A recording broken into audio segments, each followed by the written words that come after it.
बिस्मिल्लाहिर्रहमानिर्रहीम। अच्छा आप देखें जी ज़रा एक्सरसाइज 3.4 स्टार्ट कर रहे हैं। इसमें इंटीग्रेशन का जो आखिरी रूल है, तीसरा रूल इंटीग्रेशन बाय पार्ट्स, जिसको हम प्रोडक्ट रूल ऑफ इंटीग्रेशन कह सकते हैं, ठीक है, ये हमने पढ़ना है। इसमें इसमें क्या होगा कि आपको इंटीग्रेशन जब करने को कहा जाएगा तो दो फंक्शंस का प्रोडक्ट आपको नजर आएगा। तो अगर टू फंक्शंस का प्रोडक्ट आए जिनको हम u और v कहते हैं और उनको इंटीग्रेट करना पड़ जाए, तो एक ख़ास रूल होगा u और v की सिलेक्शन के लिए। वो उस वे से उस रूल को यूज़ करके सिलेक्शन करेंगे u और v की। फिर u as it is, u as it is होगा, v का आपने इंटेग्रल लेना है, माइनस फार्मूले का आएगा, और u जो एज इट इज़ होगा उसका डेरिवेटिव आएगा। प्राइम का मतलब डेरिवेटिव है, और v का आ जाएगा उसके साथ इंटेग्रल। जो आपने यहाँ फाइंड किया होगा सेम वहाँ पेस्ट कर देना है, और इन दोनों को मिला के फिर एक लास्ट कॉमन कंबाइन इंटीग्रल आएगा इनका आपके पास। तो ये हमारे पास होता है बाय पार्ट्स इंटीग्रेशन का फार्मूला। जिस तरह डिफरेंशिएशन में आपने पढ़ा था ना बाय पार्ट्स का फार्मूला, तो वो हुआ करता था प्रोडक्ट रूल, जिस तरह u as it is v derivative, v as it is u derivative. ये किसी हद तक उससे रिजेंबल करता है लेकिन टोटली नहीं करता। तो u और v सिलेक्ट करने के बाद क्या होगा, u as it is, v का इंटीग्रल, फिर माइनस फार्मूले का u का डेरिवेटिव इंटीग्रल के अंदर लिखना है, और वही जो यहाँ लिखा होगा वही उठा के वहाँ पेस्ट करना है, और इन दोनों को मल्टीप्लाई करके u के डेरिवेटिव को इस इंटीग्रल के साथ एक बार लास्ट टाइम इंटीग्रेट कर देना है इसको। This process is known as by parts integration, ठीक है। अब इसकी एग्जांपल कोड करते हैं ताकि ये बात हमें सही तरह क्लियर हो जाए। एग्जांपल कोड करने के लिए मैं ये लिखता हूँ x cos x dx। ये एग्जांपल ज़्यादा बेहतर रहती है, मैं इसलिए इसको चूज़ करता होता हूँ, क्योंकि इसमें दो ऐसे फंक्शन रखता हूँ मैं जिनका डेरिवेटिव भी हमें पता है और जिनका इंटीग्रल भी हमें पता है, ताकि हमें u और v की सिलेक्शन का पता लगे कि u और v किस तरह सेलेक्ट करने हैं। अब अगर मैं जिस तरह ये लिखे मैं एज इट इज ट्रीट करूँ इसको, तो इसमें अगर आप देखें तो ये वाला इस वक्त u और ये वाला v की जगह नज़र आ रहा है। मैं ये u हो गया और ये कौन सा हो गया, v। तो यूजिंग बाय पार्ट्स इंटीग्रेशन देखें, u एज इट इज यानी x एज इट इज, और v यानी cos x का इंटेग्रल।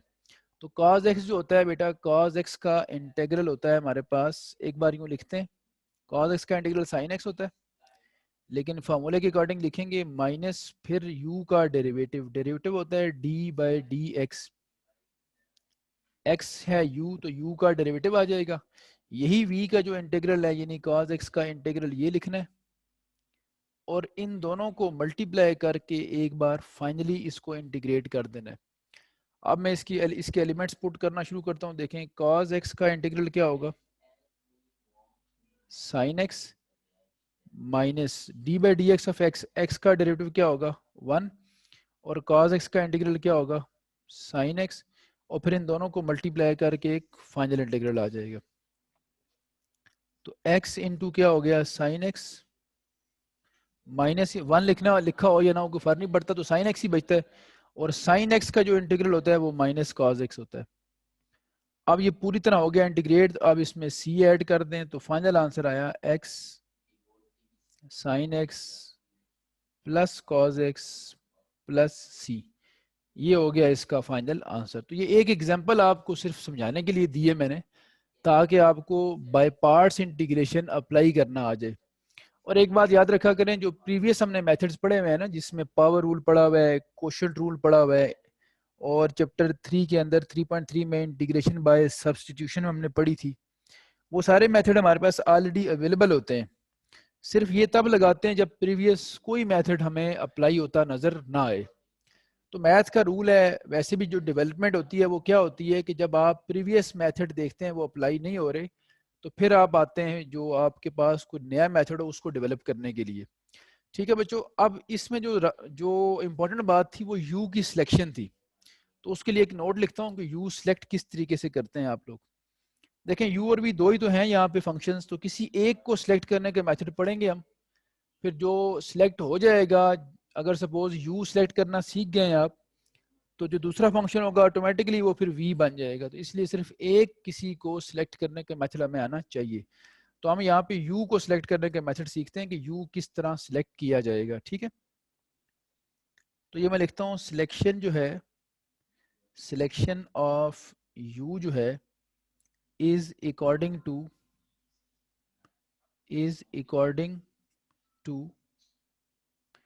आइलेट रूल, ठीक है, आइलेट रूल। अब ये आइलेट रूल क्या होता है? आइलेट जो है ये अगर आप देखें तो ये 5 लेटर्स से मिलके बना हुआ है, ILATE।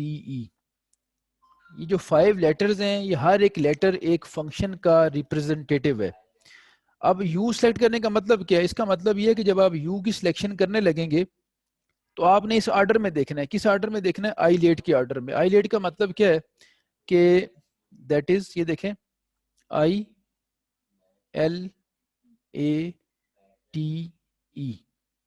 ये गैप से मैं इसलिए लिख रहा हूँ ताकि आपको ये बात क्लियर हो कि हर एक एक फंक्शन है। तो यू को इस ऑर्डर में देखना है आपने। एरो का मतलब है इस ऑर्डर में। I for inverse trigonometric functions, ठीक है, आई फॉर इनवर्स ट्रिग्नोमेट्रिक फंक्शंस, जैसे sine inverse, cos inverse, tan inverse.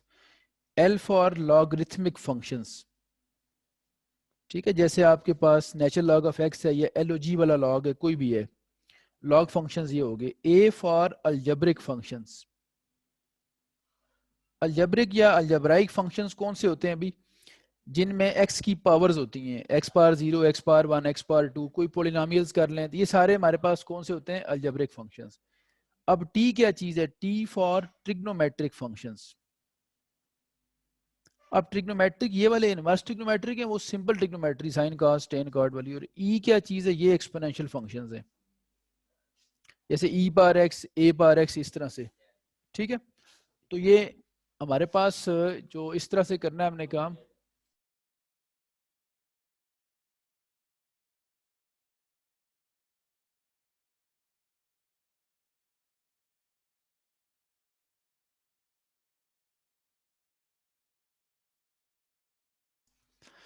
अच्छा जी बच्चों, फिर इस तरह से ये सारे अगर फंक्शंस आप इनको अंडरस्टैंड कर चुके हैं, एक्सपोनेंशियल में कौन से आएंगे? देखें, एक्सपोनेंशियल में आ सकते हैं ई पावर एक्स या ए पावर एक्स टाइप के। ट्रिग्नोमेट्री में साइन कॉस टेन हो गए। अलजेब्रिक खास तौर पे समझें कि ये कौन से होंगे। अलजेब्रिक में आएंगे आपके पास दैट इज कांस्टेंट आ सकता है एक्स पावर 0 जिसको 1 कहते हैं, एक्स पावर 1 आ सकता है, स्क्वायर आ सकता है, या कोई भी पोलिनोमियल आ सकती है आपके पास। लॉग वालों को आप जानते हैं, यूजुअली यहाँ पे इंटीग्रेशन में आपको जो कोर्स है इसमें नेचुरल लॉग यूज होता है। तो लॉग ऑफ एक्स की टाइप के फंक्शन या लॉग ऑफ साइन एक्स या log of x square plus 1, यानी लॉग एक्स टाइप के जो फंक्शन होंगे वो लॉगरिथमिक हो जाएंगे। इनवर्स ट्रिग्नोमेट्रिक में साइन इनवर्स ऑफ एक्स भी आ सकता है, कॉज इनवर्स ऑफ एक्स भी आ सकता है, टेन इनवर्स भी x, ten inverse of x भी आ सकता है, ये वाले फंक्शंस हो सकते हैं। तो इस तरह से आप लोगों ने बेटा ये u को सिलेक्ट करने के लिए लेफ्ट से राइट मूव करना है। पहले आप देखेंगे इनवर्स फंक्शन है या नहीं, उसको u रखें। अगर इनवर्स ना हो तो लॉग को u रखें, अगर लॉग ना हो तो अलजेब्रिक को u रखें, अलजेब्रिक ना हो तो ट्रिग्नोमेट्रिक को u रख लें। और e चूंकि एक्सपेंशन सबसे एंड में आता है तो ये हमेशा v ही रखा जाता है, ठीक है। कुछ केसेस में इसको u रखते होते हैं लेकिन वो जरूरी नहीं, चूंकि एंड में आया तो इसकी बारी फिर v की जगह पे ही आनी है आपके पास। तो अभी भी अगर आप ऊपर देखें तो हमने यही रूल फॉलो किया था। कैसे फॉलो किया था हमने? देखें कि u इंटू वी था ना, और एक x था और एक cos x था। x था अलजेब्रिक, cos था ट्रिग्नोमेट्रिक। तो आई लेट में देखें अलजेब्रिक पहले आता है, ट्रिग्नोमेट्रिक बाद में आता है। तो अलजेब्रिक अगर पहले आया तो प्रेफरेंस किसको मिली? फिर अलजेब्रिक को मिली कि उसको u रखा जाए। अगर यहाँ पे ट्रिग्नोमेट्री के साथ एक्सपोनेंशियल होता तो फिर ट्रिग्नोमेट्री को u रखा जाता और एक्सपोनेंशियल को v, ठीक होगी बात। और अगर यहाँ लॉग फंक्शन होता तो लॉग अलजेब्रिक से भी पहले है और ट्रिग्नोमेट्रिक से भी पहले है, तो फिर लॉग वाले को हम u रख लेते यहाँ पे। तो ये बेटा इसकी सिलेक्शन का एक प्रोसीजर था। अब हम ये देखते हैं कि जो हमारा इस साल रिड्यूस सिलेबस है फेडरल बोर्ड का, उसमें कौन कौन से क्वेश्चंस करने हैं। 3.4 एक बड़ी एक्सरसाइज है, इसमें पहले क्वेश्चन के सिर्फ 21 पार्ट्स हैं। और जो रिड्यूस सिलेबस में आपके हैं यहाँ पे, वो आपके पास 1 का फर्स्ट पार्ट है, फिर थर्ड पार्ट है, फिर 7th पार्ट है, ठीक है। उसके बाद 11th पार्ट करना होगा, मैं 11th के बाद 14, फिर 15 और 17 आ जाएगा। उसके बाद 17 के बाद फिर आखिरी जो मेरे ख्याल से 19, 20 और 21। तो वैसे ये 21 पार्ट्स थे, लेकिन अगर आप रिड्यूस सिलेबस में देखें तो ये आपके 1 2 3 4 5 6 7 8 9 10 10 पार्ट्स करने का मतलब ये है कि आपके बुक वाले ने ये मतलब फेवर कर दिया आपकी कि उसने तकरीबन 11 पार्ट्स जो हैं वो आपको रिड्यूस सिलेबस में नहीं करने को कहा, छोड़ दिए हैं। वैसे भी इसके बहुत सारे सिमिलर पार्ट्स भी थे। तो ये जो इसका पहला पार्ट है बेटा वो बिल्कुल इस तरह का है जिस तरह मैंने ये करवाया है ना एग्जांपल, ये जानबूझ के मैंने ऐसी एग्जांपल रखी होती है जो कि ये पहले पार्ट के साथ रिजेंबल करती है। तो शुरू करते हैं इसके पहले पार्ट से बात। ऊपर लिखा हुआ है, अगर आप हेडिंग पढ़ें बुक की तो बड़ा क्लियर लिखा हुआ होगा उसमें कि क्या करना है आपने। इंटीग्रेशन का ही कहा गया होगा और बाय पार्ट्स का भी शायद कहा गया उसमें। तो ये है आपके पास x sine x d x, ये इसका पहला पार्ट है। इसको हमने आई से डिनोट कर लिया, आई फॉर इंटेग्रल। ठीक है, तो यूजुअली आई से डिनोट करते हैं और यहाँ से हम स्टार्ट करते हैं इसका सॉल्यूशन।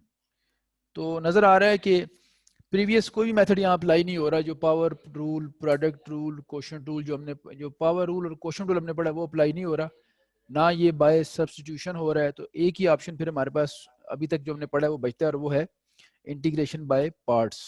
और बाय पार्ट्स के अंदर जो ऑर्डर लिखा हुआ है यही ऑर्डर सूटेबल भी है कि अलजब्रिक ये वाला है और ये ट्रिग्नोमेट्रिक है। तो अलजब्रिक को यू रखा जाएगा, ट्रिग्नोमेट्रिक को वी, चूंकि आई लेट में ए पहले आता है टी बाद में आता है।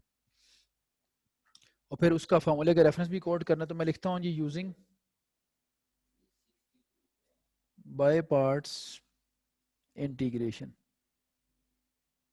यूजिंग बाय पार्ट्स इंटीग्रेशन क्या होती है अभी, u इंटू वी के लिए u as it is, v का इंटीग्रल माइनस u का डेरिवेटिव v का इंटीग्रल, और इन दोनों को मिला के एक कंबाइन इंटीग्रल।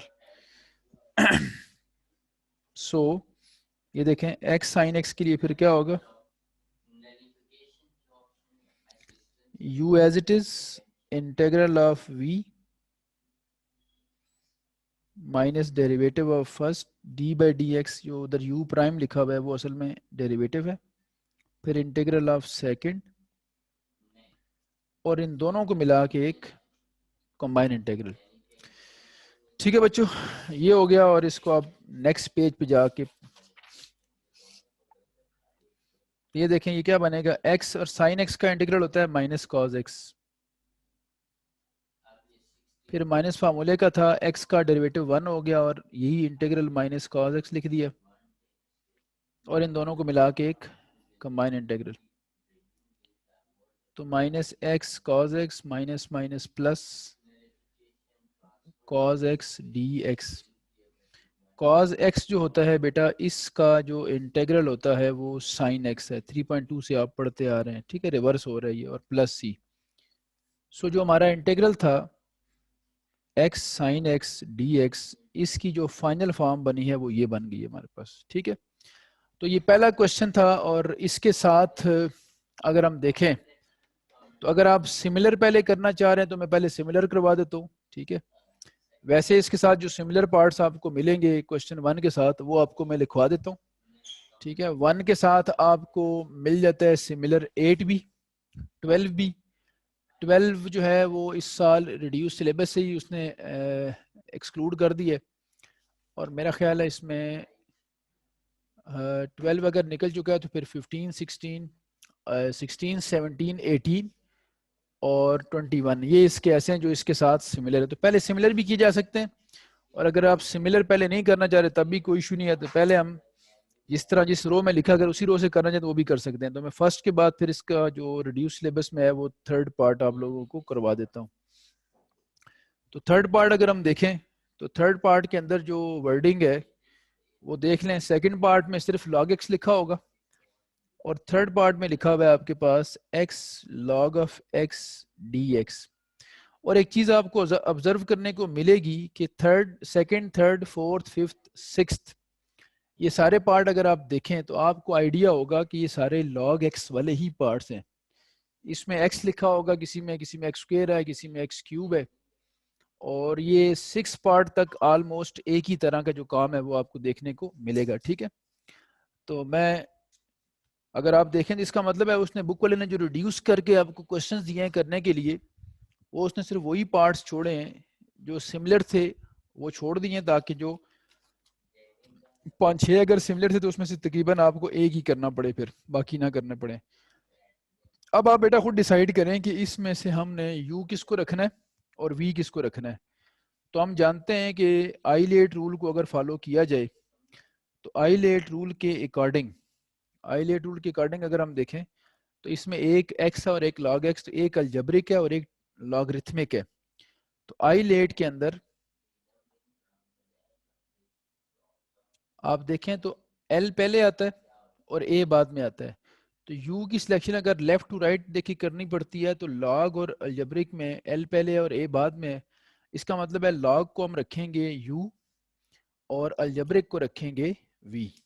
तो इसका जो सोल्यूशन है वो स्टार्ट करते हैं और इसको प्रॉपर ऑर्डर में लिख लेते हैं अपनी आसानी के लिए। इसमें हमने सिलेक्शन किस तरीके से की कि आइलेट रूल के अंदर चूंकि एल और ए था, लॉग पहले था, ए अलजबरिक बाद में था, तो फिर लॉग को पहले लिखा, अलजबरिक को बाद में, इसको यू रखा और उसको वी। क्योंकि यू हमने इस ऑर्डर में रखना था और फिर बाय पार्ट्स इंटीग्रेशन का रेफरेंस कोड कर दिया। रेफरेंस कोड करने के बाद इस पर बाय पार्ट्स अप्लाई करते हैं तो देखें क्या होगा, यू एज इट इज यानी log of x as it is, integral of v क्या था, एक्स था, minus derivative of first d by d x of जो लॉग एक्स है वो, और इंटीग्रल ऑफ सेकंड, और फिर इन दोनों का एक कंबाइन इंटीग्रल आ जाएगा हमारे पास। तो ये देखें log x as it is, x का क्या इंटीग्रल होगा, x पावर 1 है तो पावर में एक ऐड करके उसी से डिवाइड। log का डेरिवेटिव क्या होगा 1 ओवर x, x का फिर इंटीग्रल वही वाला x स्क्वायर बाय 2 और दोनों को मिला के एक कंबाइन इंटीग्रल। तो ये बन गया आपके पास भाई x square by 2 natural log of x, इधर x से कटेगा, 1/2 कांस्टेंट है उसको बाहर लिख दें और सिर्फ रह जाएगा पीछे x dx। तो अगले स्टेप में इसका भी मसला हल हो जाएगा। देखें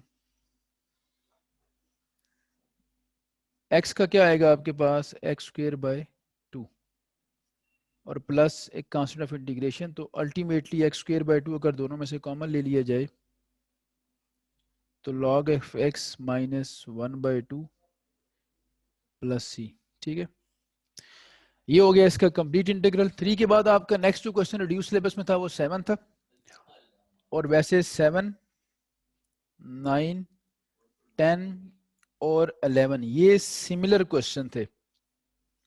तो क्या किया है इस बार जो एग्जामिनर ने जो रिड्यूस सिलेबस बनाया है उसमें उसने आप लोगों को ये 2 क्वेश्चन निकाल दिए हैं उसने, और सिर्फ 7 और 11 करना है आपने। तो अच्छी बात है, हमें यहाँ एडवांटेज ही मिल रहा है कि सिमिलरिटी वाले क्वेश्चन निकलते जा रहे हैं और जो रह गए हैं वही हमने सिर्फ करने हैं। तो 7 से बात शुरू करते हैं और देखते हैं क्या करना है इसमें हमने। 7th में आपके पास लिखा हुआ है tan inverse of x, tan inverse of x dx। अब हम अगर कोई प्रीवियस टेक्निक सोचें भी तो कोई प्रीवियस टेक्निक अप्लाई नहीं हो रही, ना पावर रूल लग रहा है, ना क्वेश्चन रूल लग रहा है, और ना सब्स्टिट्यूशन का कोई हमें फायदा यहाँ नजर आ रहा है आल दो। ठीक है, तो इसका मतलब है कि फिर हमें बाय पार्ट्स की तरफ आना पड़ेगा। बाय पार्ट्स की तरफ आ तो जाएं, लेकिन बाय पार्ट्स में हमें u और v जो है वो सिलेक्ट करना पड़ता है, यानी कि 2 फंक्शंस होंगे तो हम डिसाइड करेंगे किसको u रखना और किसको v। अब यहाँ है ही सिर्फ एक फंक्शन और वो भी इनवर्स है, तो जब दूसरा फंक्शन अवेलेबल ना हो बेटा तो फिर दूसरे फंक्शन की जगह हम एक कांस्टेंट 1 एज्यूम कर लेते हैं। तो tan इनवर्स ऑफ x और साथ एक 1 एज्यूम कर लेंगे। ये जो 1 हम एज्यूम करते हैं ना, ये 1 असल में कांस्टेंट पोलिनोमियल होती है। 1 को मैथमेटिक्स में आप क्या कहते हैं कि 1 is basically x power 0। x power 0 का मतलब है कि ये एक कांस्टेंट पोलिनोमियल है, सिर्फ कांस्टेंट भी कह सकते हैं इसको। और इसलिए ये अगर ये कांस्टेंट पोलिनोमियल है 0 डिग्री वाली तो इसको अलजेब्रिक फंक्शन की कैटेगरी में डालते हैं फिर हम।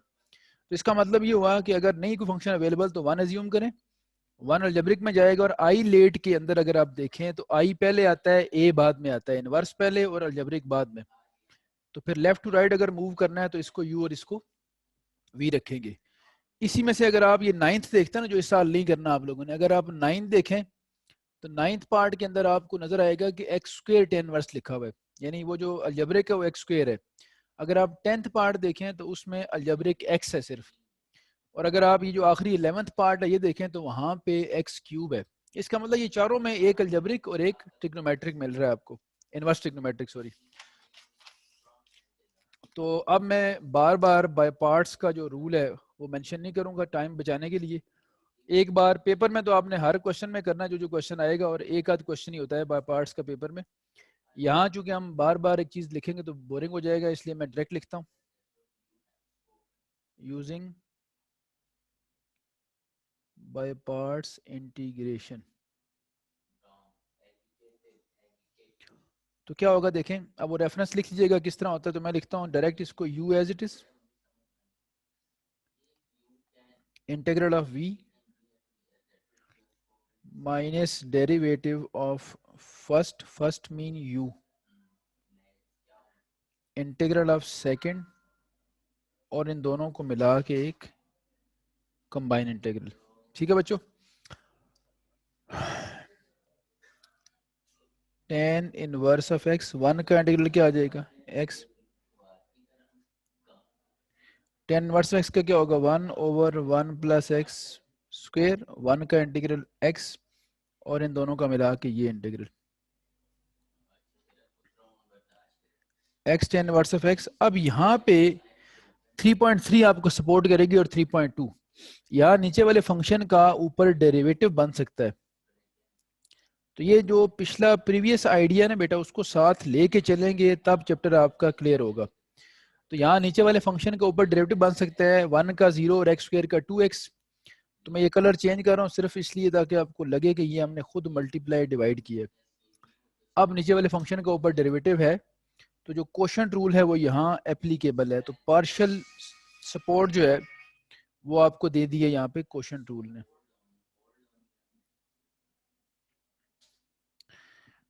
प्लस सी, तो कोशेंट रूल लगा दिए यहाँ पे।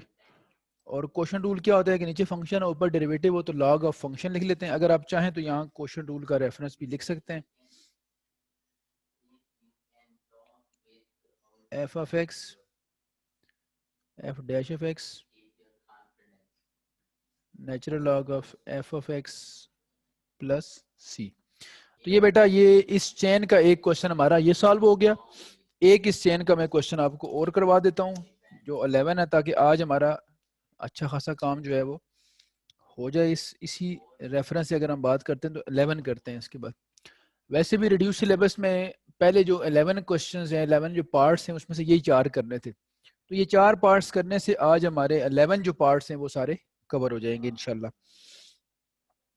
इसमें अब आपके पास है जी 11 पार्ट में x cube tan inverse of x, x cube tan inverse of x. तो आप देखें वही सेम सिचुएशन दोबारा नजर आई है हमें। एक अलजेब्रिक, ऑल दो कि पिछले वाले में अलजेब्रिक 1 था, यानी 0 डिग्री वाली पोलिनोमियल थी। तो यहाँ पे आपके पास ये इस तरह है। तो आप जब इसको लिखेंगे ना, तो आप जानते हैं कि अलजेब्रिक ट्रिग्नोमेट्रिक इकट्ठे आए, पिछले क्वेश्चन में भी देखा हमने। तो हम अलजेब्रिक को सेकेंडरी चॉइस देते हैं, सेकेंडरी जो प्लेस है वो देते हैं। तो यहाँ से अब हम इनवर्स को पहले लिख रहे हैं। ये हमारे पास अब u है और ये v, क्योंकि आई लेट रूल में आई पहले आता है और a बाद में। इसका मतलब अलजेब्रिक को हम सेकेंडरी चॉइस दे रहे हैं, उसको v रख रहे हैं, और जो इनवर्स ट्रिग्नोमेट्रिक है उसको हम u रख रहे हैं। ठीक है, तो वही reference using by parts integration. तो रेफरेंस मैंने क्या बार बार मैं यहाँ कोट नहीं करता, लेकिन पेपर में जरूर कोट करना है। तो ये u as it is integral of v minus derivative of u integral of v और इन दोनों को मिला के एक होल इंटीग्रल। एक्स क्यूब का इंटीग्रल क्या होगा, एक्स 4 का 4। tan इनवर्स का डेरिवेटिव क्या होता है, और x4 क्यूब का क्या होगा, x4/4। तो अब ये फिर हमें देखें बार बार एक याद रखें बात, मैंने उस दिन भी आपसे कहा था कि चैप्टर 3 जो है ये पूरा चैप्टर एक एक्सरसाइज की तरह बिहेव करता है। आपको ये फील ही नहीं होता कि आप अगली एक्सरसाइज में आ गए। तो प्रीवियस जो नॉलेज है वो साथ कैरी करके चलना पड़ेगा आपको, तब आपको ये चैप्टर सही तरह समझ आएगा। तो 3.2 और 3.3 आप लोगों ने डिटेल से अगर देखिए प्रॉपर टाइम दे के तो फिर आपको ये बातें भूलेंगी नहीं। पिछले क्वेश्चन हमें सपोर्ट किसने किया? क्वेश्चन रूल ने। और इस क्वेश्चन में सपोर्ट करेगा यहाँ वो आइडिया कि जिसमें हमने पढ़ा था कि अगर ऊपर डिग्री ज़्यादा नीचे डिग्री कम हो तो ये इम्प्रॉपर फ्रैक्शन है, और इम्प्रॉपर फ्रैक्शन जब भी है जो उसको प्रॉपर बना के सॉल्व करना पड़ता है। तो ये नीट में इसकी डिवीजन करनी है आप लोगों ने, लिखना डिसेंडिंग ऑर्डर में, तब डिवाइड होगा ये।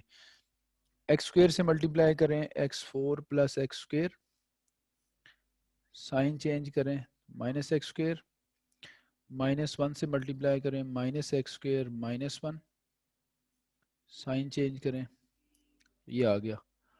अब आप याद होगा क्यू आर डी होता है quotient plus remainder over divisor, तो उसके अकॉर्डिंग अगर चलते हैं तो ये यूं हो जाएगा, इंटीग्रल ऑफ कोशेंट कितना है एक्स स्क्वेयर -1 प्लस रिमाइंडर कितना है 1 और डिवाइजर कितना है 1 प्लस एक्स स्क्वेयर। ठीक है बच्चों, अब ये आसान हो गया हमारे लिए। x4/4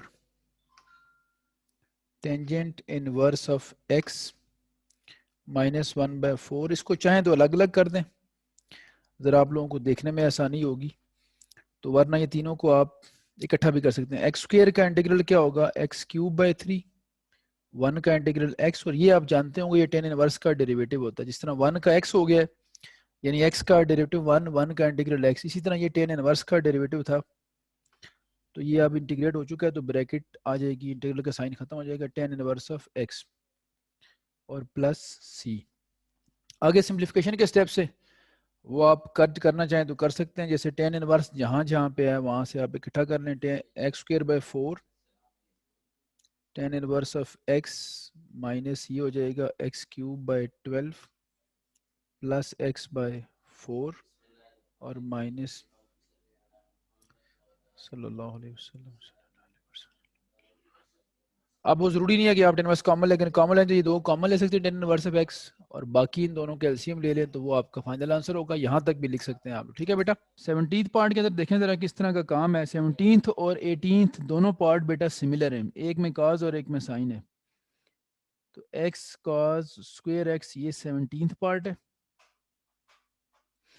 और एक्स साइन स्क्वेयर एक्स देखें तो वो 18th पार्ट है। तो ये जो ट्रिग्नोमेट्रिक फंक्शंस होते हैं ना, इनमें अगर फंक्शन और उसकी को रेशो का मेथड देखा जाए दोनों का सेम होता है। जो कॉस स्क्वायर का मेथड है वही साइन स्क्वायर का भी मेथड होगा। तो दोनों एक तरह के थे, तो रिड्यूस सिलेबस में बुक वाले ने एक निकाल दिया और एक छोड़ दिया।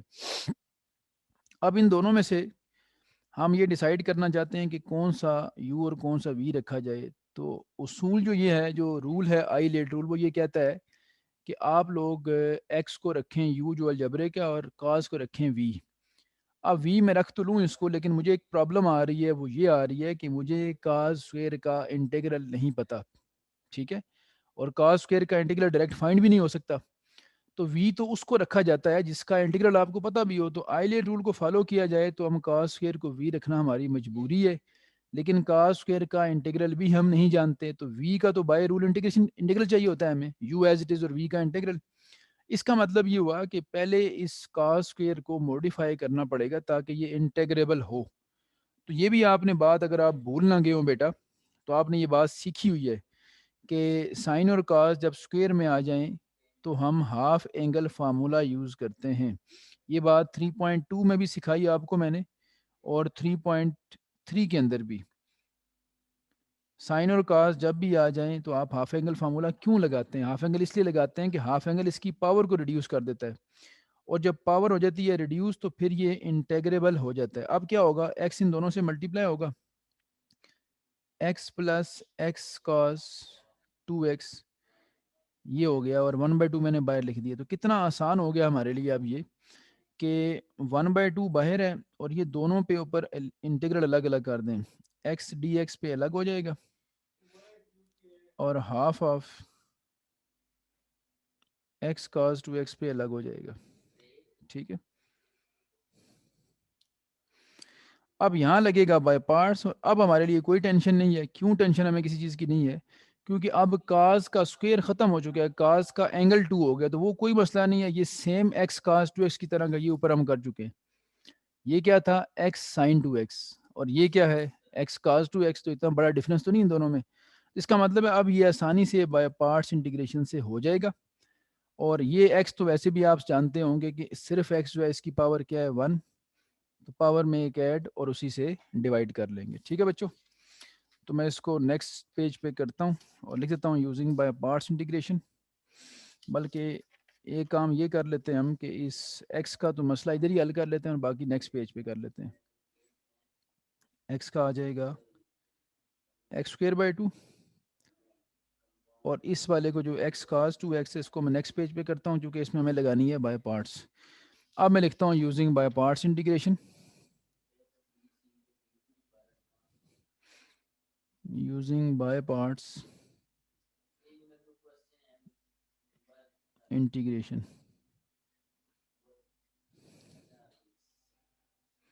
तो पहले वाला बनेगा x² / 2 × 2 4, आगे था x/2 1/2 सॉरी, ये वाला जो 1/2 है, ठीक है। और इसके बाद हमने लगाई है ना बाय पार्ट्स यहाँ पे, तो यहाँ बाय पार्ट्स लगेगी तो एक्स यू है और cos v है। देखिएगा ज़रा क्या होगा, u as it is integral of v minus derivative of first function integral of second function और इस सारे का मिला के और इंटीग्रल।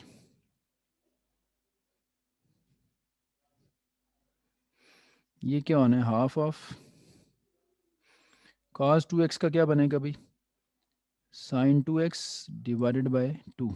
जिस तरह अभी इससे पिछले क्वेश्चन में किया हमने तकरीबन वैसे ही काम है। x का डेरिवेटिव 1 और यही cos 2x का क्या होगा, sin 2x डिवाइडेड बाय 2 और इस सारे का होल इंटीग्रल। तो ये बन गया x² / 4 x sin 2x/4। ये 1/2 इससे मल्टीप्लाई होगा तो minus minus minus plus minus 1/4 और ये बच जाएगा सिर्फ sin 2x का इंटीग्रल। तो ये बेटा हो गया अब x sin of 2x divided by 4 और इधर sin 2x का क्या होगा, minus cos 2x divided by 2 plus constant of integration. इन सारों में वैसे अगर देखा जाए तो 1/4 कॉमन है, अगर कॉमन ले लेंगे तब भी, ना लें तब भी कोई इशू नहीं है। सिंप्लीफिकेशन का कोई हार्ड एंड फास्ट रूल नहीं होता कि कहाँ तक करनी है आप लोगों ने। ठीक है बच्चों, तो इधर बच जाएगा minus minus plus cos 2x/2 plus C, that is the final answer. और ये हमारा पार्ट यहाँ पे होता है कंप्लीट। रिड्यूस सिलेबस में ये एक था और एक जो सिमिलर था वो नहीं था। 17th हो गया हमारा। 17th के बाद अब आता है 19, 20 और 21। 19, 20 और 21 जो है वो अगर देखा जाए तो उसकी किसी हद तक रिजेम्बलेंस जो 19 और 20 की बनती है ना बेटा, तो वो इसके साथ बनती है, इस लॉजिक के साथ, x log x वाले टॉपिक के साथ। ठीक है, तो ये तकरीबन उसके साथ मैच करता है।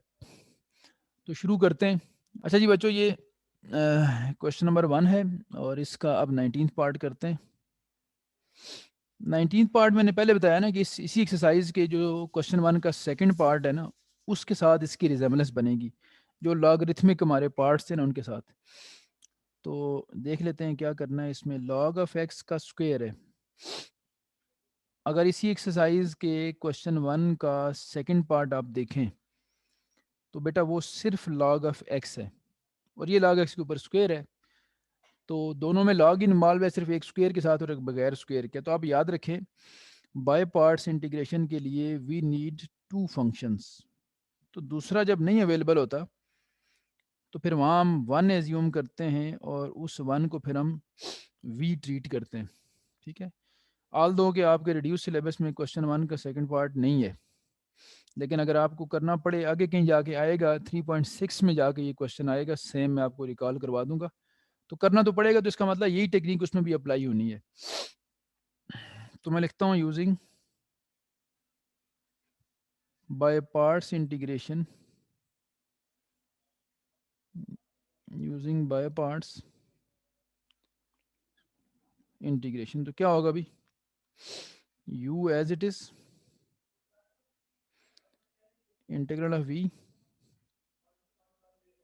Minus derivative of first integral of second और मिला के फिर एक कॉमन इंटीग्रल इसका। वन का इंटीग्रल क्या आ जाएगा x, टू शुरू में आएगा log x की पावर 1 और जो पावर के अंदर लिखा हुआ है उसका डेरिवेटिव क्या है 1/x। पावर लगा ना, पावर शुरू में 2 और एक पावर कम और log का डेरिवेटिव क्या होता है फर्दर 1/x और 1 का इंटीग्रल क्या होता है x और dx। तो ये दोनों देखें अब यहाँ से कैंसिल हो गए।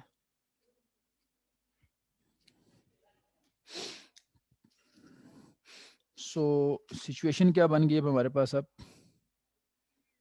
x log ऑफ x का स्क्वायर 2 बाहर लिख दें और वो left with only log of x। अब ये एग्जैक्ट क्वेश्चन 1 के सेकंड पार्ट से मैच करता है और क्वेश्चन 1 का जो सेकंड पार्ट है वो सिर्फ log x वाला है।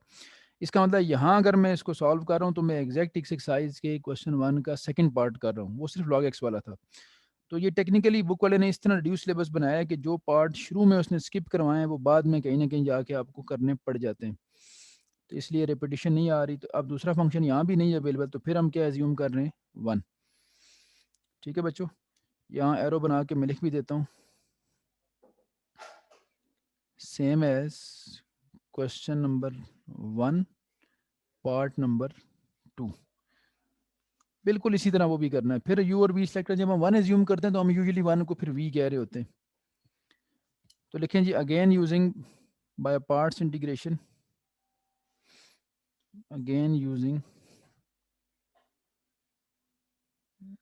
Bye parts integration. ये दूसरी दफ़ा अप्लाई करनी पड़ी हमें। तो वैसे तो इस एक्सरसाइज में एक दो क्वेश्चन ऐसे भी जहाँ 3 दफ़ा भी अप्लाई करनी पड़ती है, लेकिन आपके इस रिड्यूस सिलेबस में इस बार जो रखा गया है इसमें सिर्फ maximum 2 bar he by parts लगानी पड़ेगी आपको। तो बाय पार्ट्स लगाएं, फिर क्या होगा u as it is integral of v minus derivative of u जो फर्स्ट फंक्शन है integral of v and then combined integral. ठीक है बच्चों, इसको मैं अगले पेज पे शिफ्ट करता हूँ और इस तरह रखता हूँ कि आपको साथ विजिबल हो, नज़र आता रहे आपको।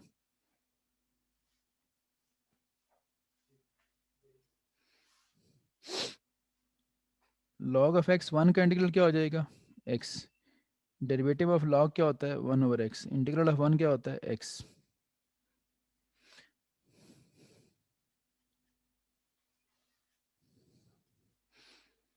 2x log of x, x से कटेगा, माइनस माइनस प्लस होगा 2 और पीछे सिर्फ रह जाएगा 1 एंड एट द एंड जो लास्ट इसका स्टेप होगा बेटा वो ये होगा -2x ln of x plus 2 1 का इंटीग्रल x और प्लस c।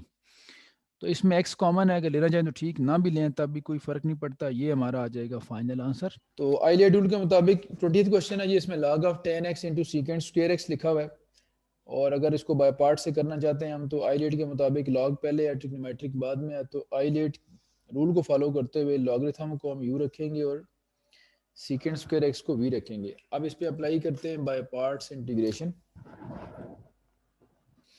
रेफरेंस मैंने कहा था बार बार कोड करना ज़रूरी नहीं है, जो कि पेपर में तो एक या दो क्वेश्चन होंगे वहाँ तो लाजमी कोड कीजिएगा। तो यहाँ हम सिर्फ उसको डायरेक्ट अप्लाई करते हैं। तो किस तरह था बाय पार्ट्स के u एज इट इज़ रखते हैं। u कौन सा है भाई log of 10x, u as it is v का इंटीग्रल, v से मुराद सीकेंड स्क्वायर x का integral minus derivative of u फिर इंटीग्रल ऑफ v और इन दोनों का मिला के एक होल इंटीग्रल।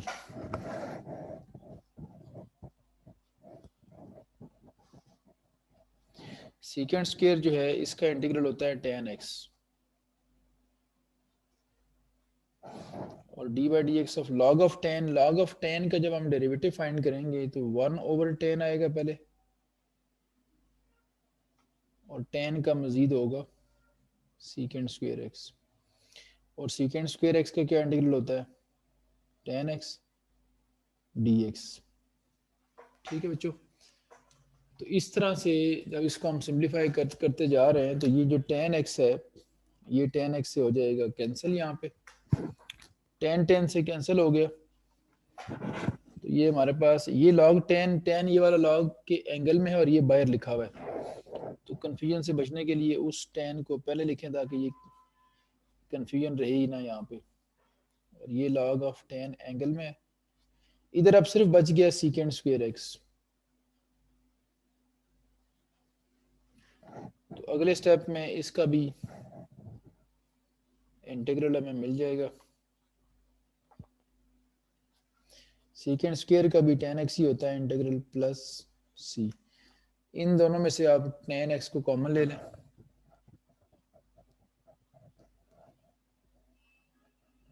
तो log of tan x -1 plus c, ये ले ली, ये इसका हमारा फाइनल आंसर आ गया। ठीक है, तो ये एक चेन थी क्वेश्चंस की, वो ऑलमोस्ट वो चेन कंप्लीट होने जा रही है, और अब आखिरी इसका रह गया है 21st जो है, ये भी एक इम्पोर्टेंट है पार्ट, और इसमें अगर आप देखें तो बज़ाहिर एक कॉम्प्लिकेटेड सी सिचुएशन हमें लग रही है, x sign inverse of x divided by 1 minus x square D F x.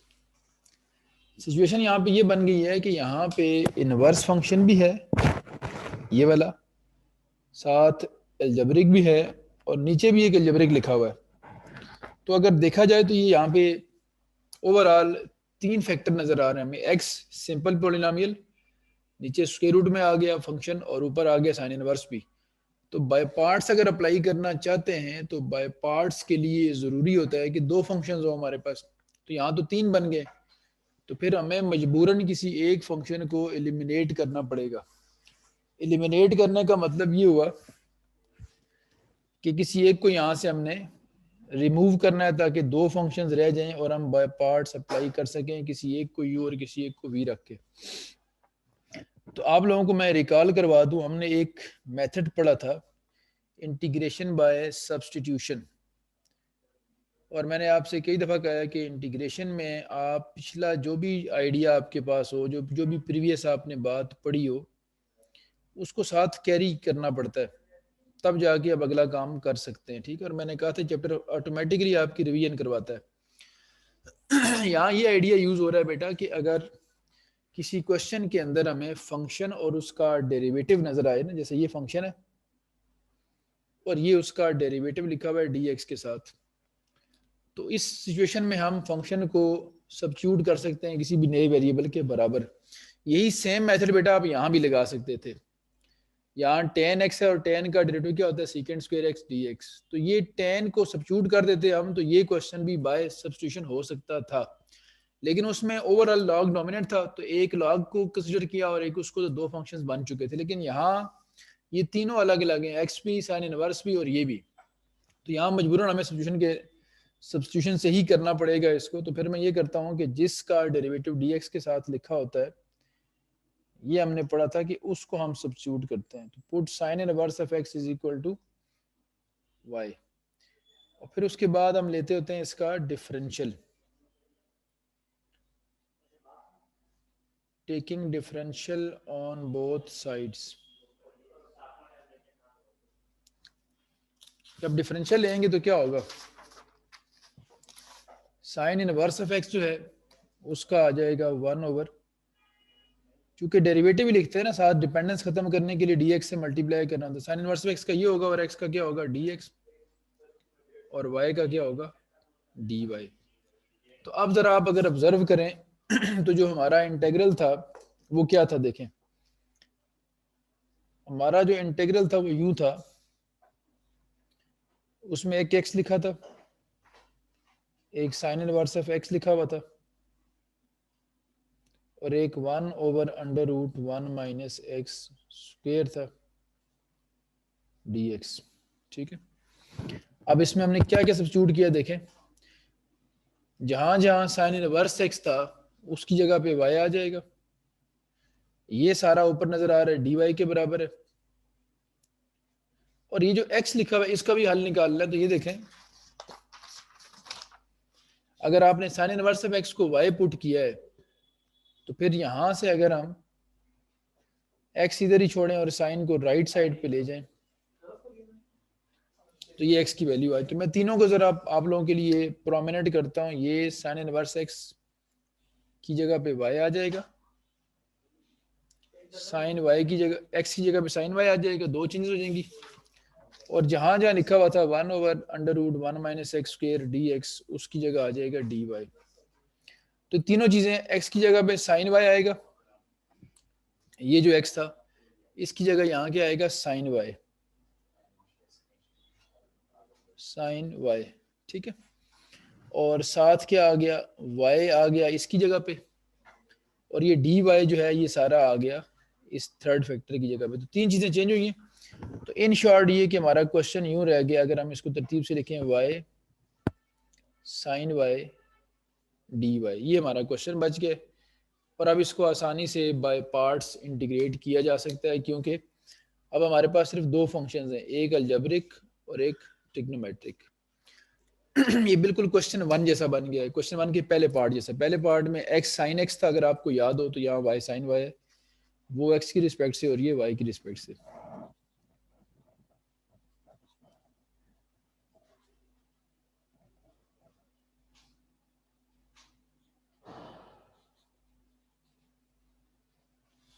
तो यूजिंग बाय पार्ट्स इंटीग्रेशन क्या होता है भाई, u as it is integral of we,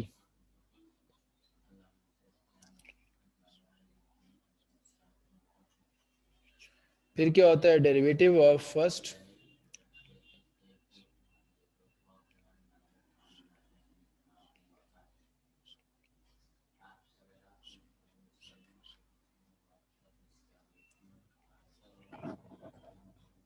sign y का क्या इंटीग्रल होगा, माइनस कॉस वाई, ये वाई की रिस्पेक्ट से, और साइन वाई का फिर इंटीग्रल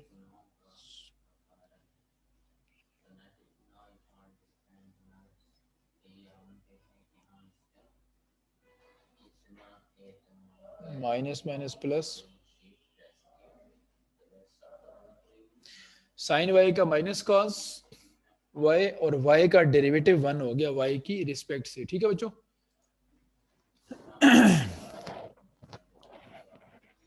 वाई कॉस वाई, और इस कॉस वाई का क्या इंटीग्रल होगा, साइन वाई और प्लस सी। तो ये बेटा आ गया इसका आंसर। एक चीज हमने अभी तक इसमें, आंसर अभी फाइनल नहीं हुआ हमारा, इसलिए फाइनल नहीं हो सका अभी, मैं इसको फाइनल यहाँ करने लगा था, इसलिए फाइनल हुआ कि जिस वेरिएबल में क्वेश्चन होता है बेटा, answer must also be in the same variable. अब क्वेश्चन हमारा एक्स में था और आंसर हमारा वाई में है, तो इसको रिवर्स ट्रांसफॉर्म करना है आपने दोबारा एक्स में। तो उसका यहाँ रेफरेंस कोड करके बताते हैं कि हमने तो रखा हुआ था एक्स को, हमने क्या रखा था साइन वाई के बराबर, अगर आपको याद हो, ये पिछले पेज पे आपको बताया था ना मैंने, ये देखें जहां जहां एक्स था वहां क्या आ गया था साइन वाई। तो हम देखना चाह रहे हैं कि किस तरह ये दोबारा एक्स में कन्वर्ट हो सकता है। एक्स अगर साइन वाई के बराबर है तो इसका मतलब है जो कॉज होगा, कॉस स्क्वायर वाई की एक आइडेंटिटी होती है 1 माइनस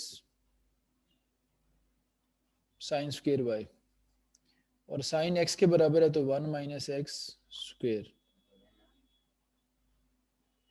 ठीक है। तो ये आ गई, और यहां से अगर हम अंडर रूट लें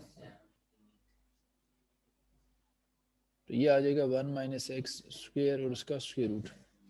तो ये साइन वाई की वैल्यू एक्स के बराबर, जहां जहां साइन वाई वहां एक्स लिख देंगे, जहां जहां कॉस वाई, और इसी में से अगर आप देखें तो साइन अगर लेफ्ट पे लेके आए तो sine inverse of x y के बराबर भी है। तो ये तीन जगह पे वैल्यूज हमें चाहिए थी इसको रिवर्स ट्रांसफॉर्म करने के लिए। एक हमें चाहिए थी वैल्यू वाई की, वो ये आ गई, एक वैल्यू कॉस वाई की, वो ये आ गई, एक वैल्यू साइन वाई की, वो ये है हमारे पास। तो ये सारे का सारा क्वेश्चन कन्वर्ट हो गया किस में, वाई से एक्स में। तो ये जो हमारा इंटेग्रल था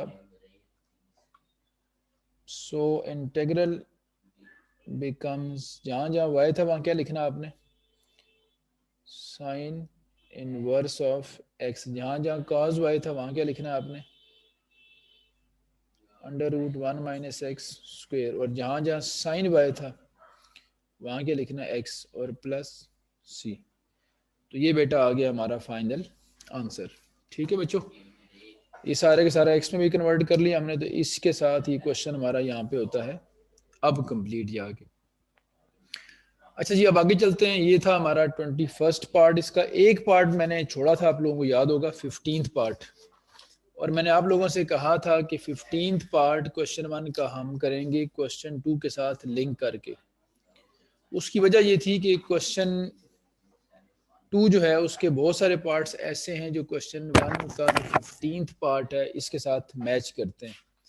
तो मैं आपको पार्ट्स की जो अरेंजमेंट है वो भी बता देता हूँ कि कौन कौन से पार्ट्स मैच करते हैं, ताकि आप लोगों को ये बात क्लियर हो। तो अब हम आते हैं, क्वेश्चन 1 का एक ही पार्ट रह गया था, और ये बड़ा इंपॉर्टेंट पार्ट है जिसको एक बड़े टेक्निकल तरीके से सॉल्व करना पड़ता है। और ये है हमारे पास integral e power x sine x cos x d x. ये वो केस होता है जिसमें एक्सपोनेंशियल और ट्रिग्नोमेट्रिक ये इकट्ठे आ जाते हैं, यानी एक्सपोनेंशियल फंक्शन और ट्रिग्नोमेट्रिक इकट्ठे आ जाएं तो ये एक खास किस्म का क्वेश्चन बन जाता है, क्योंकि ना एक्सपोनेंशियल फंक्शन कभी ख़त्म होता है, जितने मर्जी डेरिवेटिव लें और जितने मर्जी इंटीग्रल लें उसके, ना कभी ट्रिग्नोमेट्रिक फंक्शन ख़त्म होता है उसके, जितने मर्जी डेरिवेटिव लें या इंटीग्रल। तो इसका मतलब ये क्वेश्चन कभी भी रिमूव, कभी भी पूरी तरह सॉल्व कंप्लीट इंटीग्रेट नहीं होगा, इसमें कोई और वे हमें निकालना पड़ेगा। तो फिर यहाँ हम इनका पीरियोडिक बिहेवियर जो है वो यूज़ करते हैं। पीरियोडिक बिहेवियर का मीनिंग क्या है, कैसे यूज़ करते हैं, वो भी आपको क्वेश्चन में अंदाज़ा होगा। पहले मैं आपको ज़रा सिमिलर लिखवा दूं कि इसके साथ कौन से मैच करते हैं। ठीक है, सेम एज क्वेश्चन 2 के अंदर कौन से पार्ट्स हैं देखें, एक इसका थर्ड पार्ट 2 का, 2 का थर्ड, 2 का सिक्स्थ और 2 का ही 7th पार्ट, ये तीन इसके साथ मैच करते। और इसके साथ साथ क्वेश्चन 3 भी यही है। क्वेश्चन 3 का पार्ट कोई नहीं, एक ही क्वेश्चन है। तो ओवरऑल देखा जाए तो तीन पार्ट्स इसके, 2 के, एक क्वेश्चन 3 और एक ये खुद, टोटल ये 5 क्वेश्चन बनते। जो रिड्यूस सिलेबस है बेटा आप लोगों का, उसके अंदर आपको जो इसमें से करने हैं वो देखें। एक तो ये आपने खुद करना है 15th, ये तो हो ही गया। ठीक है, 15 के बाद क्वेश्चन 2 का थर्ड पार्ट करना है और 7th करना है, ये उसने रिड्यूस सिलेबस से निकाल दिए। ठीक है बच्चों, और इसके साथ साथ रिड्यूस जो सिलेबस है उसमें आप लोगों ने, रिड्यूस सिलेबस के अंदर आप लोगों ने इसका जो क्वेश्चन नंबर 3 है वो भी करना है। तो इसका मतलब क्या हुआ, मतलब ये हुआ कि सिर्फ एक जो 2 का 6th पार्ट था वो निकाला रिड्यूस सिलेबस से उसने। इसको निकाल के देखें तो ये 4 जो हैं, 5 में से 4 तो हमने करने ही करने, ये सारे एक ही तरह के हैं। एक क्वेश्चन सही तरह से अंडरस्टैंड कर लिया आप लोगों ने तो ये थीम सारी इसकी आपको क्लियर हो जाएगी। तो यहाँ से मैं स्टार्ट करता हूँ इसका सोल्यूशन, लेकिन आप लोगों ने अपने पास नोट्स में ये बात लिख लेनी है कि ये एक स्पेशल टाइप है जब एक्सपोनेंशियल और ट्रिग्नोमेट्रिक इकट्ठे आ जाते हैं। तो पहला प्रॉब्लम हमें क्वेश्चन 16 की तरह यही फेस करना, 16 पार्ट की तरह यही फेस करना पड़ रहा है कि यहाँ तीन फंक्शन हैं। तीन फंक्शंस को दो बनाने के लिए पहली जो स्ट्रेटजी हमारी होगी वो ये होगी कि हम 2 से करते हैं मल्टीप्लाई और डिवाइड।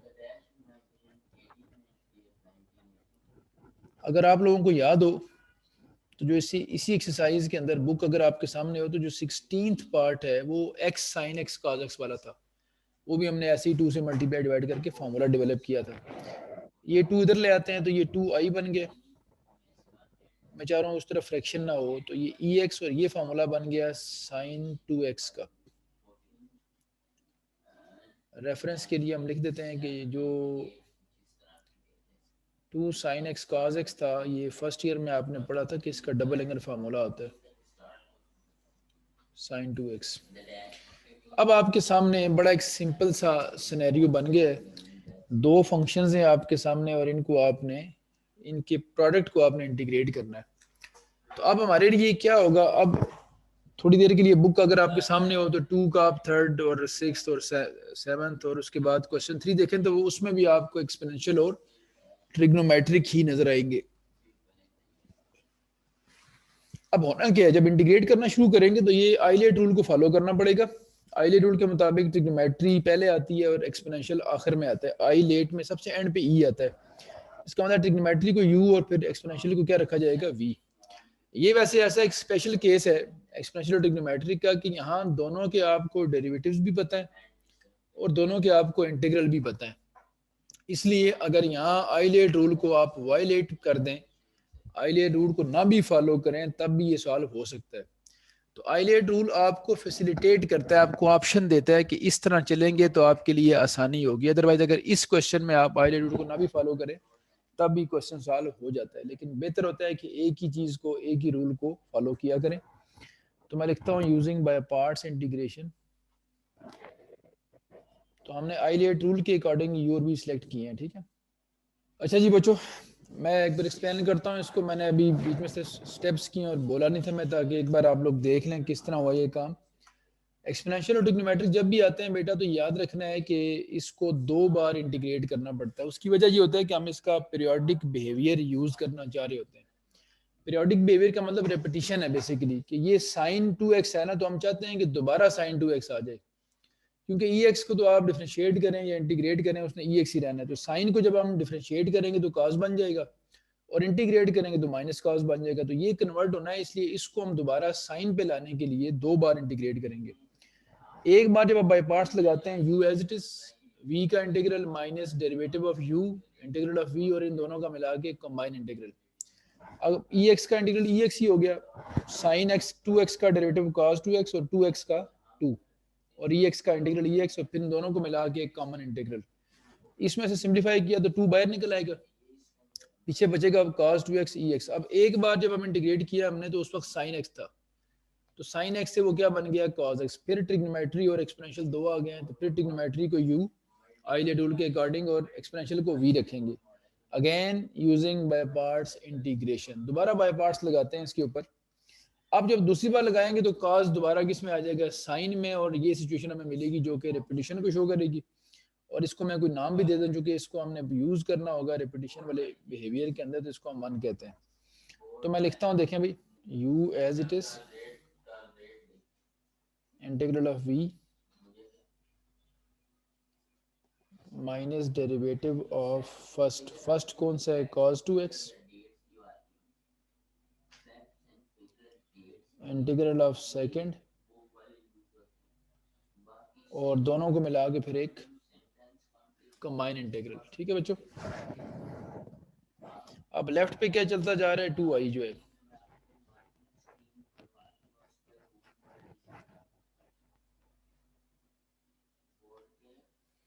ये देखें अब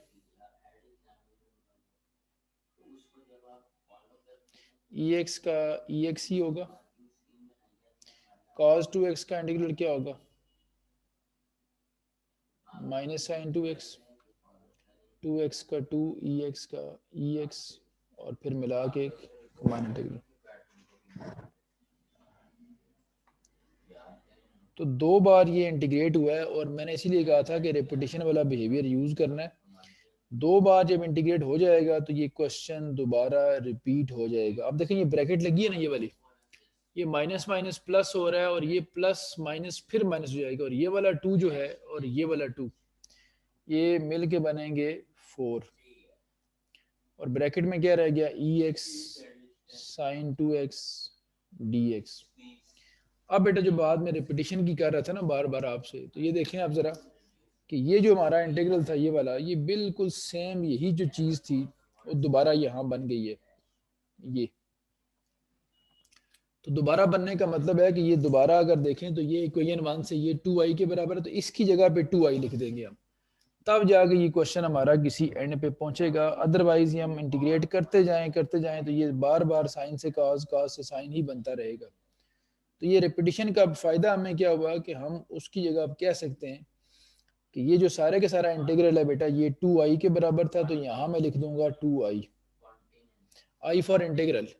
जब सारी इंटीग्रेशन खत्म हो जाएगी तो तब हम एंड में क्या ऐड कर देंगे, c, इधर हमारे पास ऑलरेडी 2i है, ये बनेगा 4 टू 8i, 8i जब इधर लाएंगे तो ये 2i में 8i माइनस से प्लस होके ऐड होगा।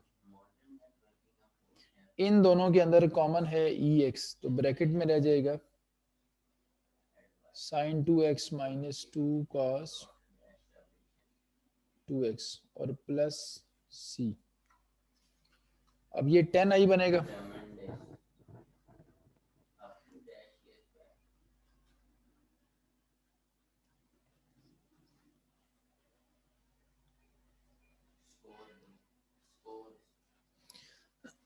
इस 10 को आप यहाँ लाके डिवाइड कर दें। तो असल तो आपने आई फाइंड करना था ना, आई का मतलब ये देखिए, आई मींस जो इंटीग्रल है ओरिजिनल वाला, तो अब आई यहीं छोड़ दें जो हमारा इंटीग्रल होता है।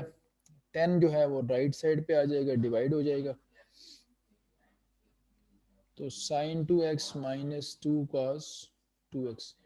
अब ये 10 इससे भी डिवाइड होगा, c से भी, लेकिन कांस्टेंट को 10 से डिवाइड करें तभी वो कांस्टेंट ही रहेगा, तो उस पर डिवाइड करने की जरूरत नहीं है। तो ये बेटा इसका आंसर है। इस क्वेश्चन में आपने ये सीखा है कि कोई ऐसी शेप आ जाए जिसमें एक्सपोनेंशियल और ट्रिग्नोमेट्रिक इकट्ठे हों, तो उसको आपने 2 बार बाय पार्ट से इंटीग्रेट करना होता है, और जो ऑयलेट रूल है उसको फॉलो करके करना होता है। तो फिर 2 बार इंटीग्रेट करने से वो रिपीट होता है। एक बार इंटीग्रेट किया साइन से कॉस बना, फिर इंटीग्रेट किया कॉस से साइन बना, जब दोबारा साइन बना तो वो जो सर्कल हुआ है ये और ये सेम हो गए। वो इक्वेशन 1 से 2i के बराबर था, तो ये भी किसके बराबर हो गया, 2i के। तो यहाँ रेफरेंस कोड करते हैं, जब 2i के बराबर हुआ तो तब हमारा काम यहाँ पे खत्म हुआ। इसको हम इधर ले आए, और i जब इधर हुआ तो वो i असल में इंटीग्रल था, कांस्टेंट जो बना 10 वो यहाँ डिवाइड कर दिया, और ये हमारा क्वेश्चन यहाँ पे कंप्लीट हो गया। अच्छा जी बच्चों, क्वेश्चन 2 है। क्वेश्चन 2 में हमारे पास अगर देखा जाए तो ऊपर लिखा हुआ evaluate the following integrals, evaluate the following integrals। ठीक है बच्चों, और उसमें पहला पार्ट जो है, बहुत सारे पार्ट्स हैं इसके 5-6, और उनमें से जो रिड्यूस सिलेबस में करने हैं वो सिर्फ आपने 5 पार्ट्स करने आउट ऑफ 8, यानी 5 आउट ऑफ 8 आपने करने। तो फर्स्ट पार्ट में है आपके पास tan 4x dx, इसको इंटीग्रेट करना है।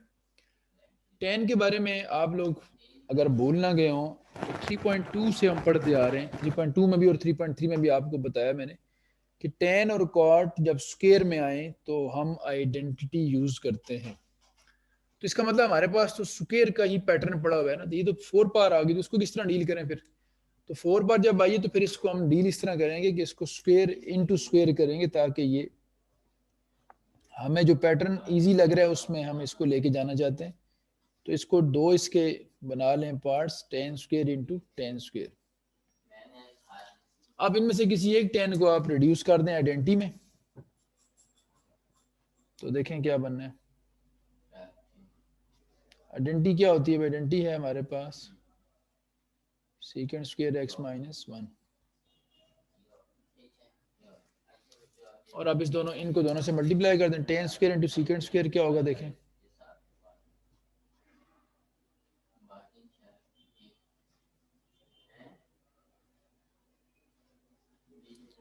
और tan स्क्वायर सेकेंड स्क्वायर से मल्टीप्लाई हुआ, tan स्क्वायर फिर 1 से मल्टीप्लाई हो रहा है। तो ये एडवांटेज हुआ कि अलग अलग भी हो गए दोनों tan, और फिर हमारे पास चॉइस भी आ गई, बेहतर चॉइस हमारे पास आ चुकी है। अब यहाँ पे हम पावर रूल लगा सकते हैं, फंक्शन पावर साथ डेरिवेटिव, tan फंक्शन है उसकी पावर 2 और साथ उसका क्या है, डेरिवेटिव है। और ये tan स्क्वायर आ गया, और tan स्क्वायर के बारे में 3.2 में हमने पढ़ा था कि जब भी हमारे पास tan स्क्वायर आता है तो हम उस पर आइडेंटिटी लगाते हैं। तो ऊपर तो 2 tan थे, हमने एक पे लगाई और एक पे नहीं लगाई, तो यहाँ तो एक ही tan बच गया, तो इस पे फिर क्या लगाएंगे हम, आइडेंटिटी। tan स्क्वायर होता है सेकंड स्क्वायर x माइनस 1, और आप लोगों ने याद रखना ये टेक्निक है एक, कि tan या cot जब स्क्वायर में आए तो आइडेंटिटी यूज किया करें, साइन और cos स्क्वायर में आए तो हाफ एंगल यूज किया करें, सेकंड को सेकंड स्क्वायर में आए तो आपने कुछ भी नहीं करना, वो डायरेक्ट आंसर दे देंगे आपको, क्योंकि वो दोनों डेरिवेटिव्स होते हैं। अब ये देखें, यहाँ मैंने इंटीग्रेट क्यों नहीं किया, मैं चाह रहा था कि दोनों इकट्ठे इंटीग्रेट को, हालांकि ये इधर भी इंटीग्रेट होता है, ये मैंने दोबारा रिपीट करके लिखे। अब इन दोनों को आप आसानी से इंटीग्रेट कर सकते हैं, कैसे कर सकते हैं सुने। ये फंक्शन है, पावर 2 और साथ उसका डेरिवेटिव है। सीकेंड स्क्वायर रिवर्स होगा जो कि टेन का डेरिवेटिव होता है, 1 भी रिवर्स होगा जो कि ये एक्स का डेरिवेटिव होता है। तो यहाँ लगेगा पावर रूल और यहाँ लगेंगे दोनों रिवर्स रूल। तो टेन की पावर में एक ऐड करें, उसी से डिवाइड करें। इधर सीकेंड स्क्वायर का इंटीग्रल क्या आएगा, टेन एक्स, और 1 का इंटीग्रल आएगा x और प्लस कांस्टेंट ऑफ इंटीग्रेशन। तो ये बेटा इसका हमारा यहाँ काम खत्म होता है। ठीक है, पावर रूल लगाया यहाँ पे आप लोगों ने, यहाँ पे तो रेफरेंस लिख देते हैं। एक पावर रूल लगाया और एक हमने लगाया रिवर्स रूल। तो सिर्फ उसका नाम लिखा, मैंने जगह नहीं है पावर रूल लिखने की। होपफुली आप इसको पेपर में समझ गए होंगे कैसे लिखना है। पावर रूल की जो फॉर्म होती है ना, f f x power n into f dash f x, उस तरह लिखना है आप लोगों ने इसको। तो फर्स्ट पार्ट हो गया हमारा। फर्स्ट पार्ट के बाद वही थर्ड पार्ट की बारी है जो आज हमने काम किया उसके साथ रेलेवेंट, क्योंकि वो थोड़ा सा लेंथी पार्ट है और टाइम थोड़ा हमारे पास कम है। तो मैं आपको इसका फोर्थ पार्ट करवा देता हूँ जो पहले के साथ मैच करता है। फिर जो एक्सपोनेंशियल और ट्रिग्नोमेट्रिक वाले हैं वो फिर हम नेक्स्ट जो सेशन होगा उसमें इंशाल्लाह करेंगे। Ten cube x सीकेंड x d x, ये फोर्थ पार्ट है। सेकंड नहीं करना आपने और फिफ्थ नहीं करना और सिक्स्थ नहीं करना। तो यहाँ फिर एक प्रॉब्लम वही फेस करना पड़ रहा है कि ये हमारे पास 10 फिर आ गया क्यूब में। तो हमने तो ये पढ़ा हुआ है कि अगर हमारे पास 10 स्क्वायर आए तो हम उसको आइडेंटिटी में कन्वर्ट कर दें। क्यूब का तो हमारे पास ऑप्शन ही कोई नहीं है। तो फिर उसी ऑप्शन को अवेल करने के लिए हम इसको 10 स्क्वायर इंटू 10x लिखते हैं। इस तरह लिखने का एडवांटेज क्या है, एडवांटेज ये हुआ है कि ये सीकेंड एक्स 10x अलग हो गया, एक 10 जो हमने यहाँ से सेपरेट किया था, और ये इससे मिलके डेरिवेटिव बनाता है। सीकेंड एक्स 10x अगर आप याद रखें, चैप्टर 2 का रिजल्ट है कि ये सीकेंड एक्स का ही डेरिवेटिव होता है। सीकेंड एक्स 10x लिखा हुआ ये आगे पीछे। इसका मतलब अगर ये सीकेंड का डेरिवेटिव है तो हमें सीकेंड चाहिए यहाँ पे जिसके साथ इसका डेरिवेटिव लिखा हो। तो 10 स्क्वायर आया, ऊपर भी आपको बताया कि 10 स्क्वायर को आइडेंटिटी में कन्वर्ट करते हैं, यहाँ भी 10 स्क्वायर बन गया ना। तो इसकी क्या आइडेंटिटी होगी, आइडेंटिटी होगी इसकी सीकेंड स्क्वायर एक्स माइनस 1। और आगे वालों को जरा तरतीब से लिखें सीकेंड एक्स 10x करके, ताकि आपको याद आए कि ये डेरिवेटिव हुआ करता था सीकेंड का। ठीक है बच्चों, अब इसको इन दोनों से मल्टीप्लाई कर दें। सीकेंड स्क्वायर से जब मल्टीप्लाई करेंगे तो ये सीकेंड एक्स के ऊपर स्क्वायर लिखें यूं, इसको मैं यूं लिख रहा हूँ, इसके साथ ये दोनों मल्टीप्लाई करें तो यूं आ जाएगा सीकेंड एक्स 10x dx। फिर इसको 1 से मल्टीप्लाई करें, सीकेंड एक्स 10x। अब कितना आसान हो गया हमारे लिए कि ये फंक्शन है सीकेंड, इसकी पावर 2 और साथ इसका डेरिवेटिव है, और ये खुद ही सीकेंड का डेरिवेटिव है। यहाँ रिवर्स रूल लगेगा और यहाँ पावर रूल लगेगा। तो पावर रूल क्या कहता है कि फंक्शन हो, पावर हो, साथ डेरिवेटिव हो, तो पावर में एक ऐड करें और उसी से डिवाइड। और रिवर्स रूल किया कि ये 10 ये सीकेंड का डेरिवेटिव होता है, सीकेंड एक्स 10x, तो इसकी जगह सीकेंड एक्स आ जाएगा और प्लस सी। अब यहाँ मेरे पास मार्जिन था लिखने का, तो मैं यहाँ पावर रूल का रेफरेंस कोड कर देता हूँ। ठीक है, ये मैं ऊपर बात था कि यहाँ इस तरह पेपर में पावर रूल लिखना, बल्कि आपने रेफरेंस कोड करना है। रेफरेंस क्या होता है कि फंक्शन हो, इसकी कोई पावर हो, साथ इसका क्या लिखा हो, डेरिवेटिव। तो जिसका जो आंसर लिखते हैं वो क्या लिखते हैं आप, फंक्शन की पावर में एक ऐड, उसी से डिवाइड और plus C, that is the final answer. ठीक है बच्चों। अच्छा जी, क्वेश्चन 2 का थर्ड पार्ट है और इसमें e x sine 2x cos x था, और अगर दोनों एंगल सेम होते तो हम 2 से मल्टीप्लाई डिवाइड कर लेते और एक सिंगल फंक्शन बन जाता।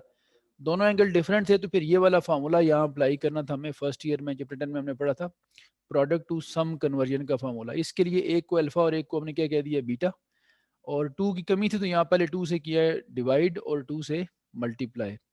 तो फिर हमारे पास ये फार्मूला इस शेप का बन गया है। तो अब ये अल्फा और ये बीटा, तो इसके अकॉर्डिंग क्या होगा, साइन अल्फा प्लस बीटा और plus sign alpha minus beta. ये वाला 2 जो डिवाइड किया इसको इस तरफ ले गए। इन ये जो साइन 3x है, ई एक्स को एक बार इससे मल्टीप्लाई किया और एक बार ई एक्स को इससे मल्टीप्लाई किया। अब ये दोनों अलग अलग इंटेग्रल हैं और ये हम जानते हैं कि एक्सपोनेंशियल और ट्रिग्नोमेट्रिक वाली जो फॉर्म आती है जिस तरह क्वेश्चन 15 हमने क्वेश्चन 1 का 15 पार्ट किया था, ये 2 बार इंटीग्रेट करके रिपीट करवाना होता है, तो फिर दोनों को अलग अलग ट्रीट करना पड़ेगा क्योंकि दोनों में रेपिटेशन हमने लेके आनी है। ठीक है बच्चों, तो मैं एक एक करके शुरू करता हूँ, I1 भी और फिर I2 भी। क्वेश्चन 2 का पार्ट नंबर 8 है। सिमिलर मैंने एक छोड़ा आप लोगों के ऊपर 7th पार्ट इसका। तो ये आ गया cosecant cube x d x. तो ये पहले आप लोगों से एक बात मैंने डिस्कस की थी बेटा कि फंक्शन और उसकी जो को रेशो होती है ना, इनकी इंटीग्रेशन का मेथड सेम होता है। फंक्शन और उसकी को रेशो जो होती है उसकी इंटीग्रेशन का मेथड क्या होता है, सेम। अगर कोसेकेंड क्यूब के लिए मैं एक मेथड यूज करूंगा तो सेम मेथड सीकेंड क्यूब के लिए भी यूज होगा आपका। ठीक है, क्योंकि वो इसकी को रेशो है। आप लोगों ने कल भी एक क्वेश्चन किया था जिसमें 10 क्यूब आया था और आपने उसको स्प्लिट किया था दो हिस्सों में, क्योंकि हमारे पास क्यूब का डायरेक्ट कोई ऑप्शन नहीं होता। तो कोसेकेंड क्यूब आया तो फिर भी हम वही प्रोसीजर अडॉप्ट करते हैं, हम कोसेकेंड क्यूब के दो हिस्से कर रहे हैं। ठीक है, एक कोसेकेंड स्क्वायर और एक कोसेकेंड एक्स, क्योंकि हमें कोसेकेंड स्क्वायर का पता है कि वो माइनस कॉट का डेरिवेटिव होता है। यहाँ एक और भी चीज़ आपको सीखने को मिल रही है बेटा जो आपके काम की है, ये सारे ज़रा सुन लें, एक नई बात आप लोगों के लिए। वैसे तो ट्रिग्नोमेट्री के, वैसे तो बाय पार्ट्स इंटीग्रेशन के अंदर हम यू और वी की जब सिलेक्शन करते हैं तो आइलेट रूल के अकॉर्डिंग करते होते हैं। यहाँ ज़रा आप ऑब्जर्व करें कि यहाँ आइलेट रूल कैसे अप्लाई करें। यहाँ दोनों हैं ही सेम फंक्शन, कोसेकेंड क्यूब के दो हिस्से में, दोनों ट्रिग्नोमेट्रिक हैं। तो आई लेट रूल में I for inverse, L for log, A for algebraic, T for trigonometric, E for exponential, वो तो सारे डिफरेंट होने चाहिए। तो फिर हम सोचते हैं कि ये यू होगा और ये वी होगा। अब आप सुने कि जब दोनों आपके पास सेम फंक्शन आ जाए तो आइलेट रूल अप्लाई इस तरह करना है कि दोनों में से जिसका डेरिवेटिव इजी है उसको यू रख लें, और प्रेफरेबली मतलब प्रेफर करें इस चीज़ को आप कि जिसका इंटीग्रल इजी है उसको वी रखें आप। तो हम जानते हैं कि कोसेकेंड का इंटीग्रल, अगर आप पेज देखें बुक का, पेज नंबर 133 पे एग्जांपल नंबर 5 है। Example number 5 page number 133 book second year की जो बुक है उसमें इसका इंटीग्रल बनता है नजल log of cosecant x minus cot x. जो थोड़ा कॉम्प्लिकेटेड है, जबकि इसका इंटीग्रल निकालें तो सिर्फ माइनस कॉट आता है। तो इसका मतलब है दोनों में से अगर हम यू और वी की सिलेक्शन करेंगे तो फिर कोसेकेंड स्क्वायर को वी रखा जाए और इसको यू, क्योंकि कोसेकेंड स्क्वायर का इंटीग्रल इजी है। तो नई बात इस क्वेश्चन में ये सीखी है आपने कि अगर दोनों फंक्शन सेम आ जाए तो आइलेट रूल किस तरह अप्लाई होता है कि जिसका डेरिवेटिव आसान है उसको यू, और जिसका डेरिवेटिव को कंसीडर ना करें, आप ये समझें कि जिसका इंटीग्रल आसान है उसको वी रखें, क्योंकि मेन काम हमारा इंटीग्रल से होता है, इंटीग्रेशन से मेन काम होता है हमारा। यूजिंग बाय पार्ट्स इंटीग्रेशन क्या होगा देखें,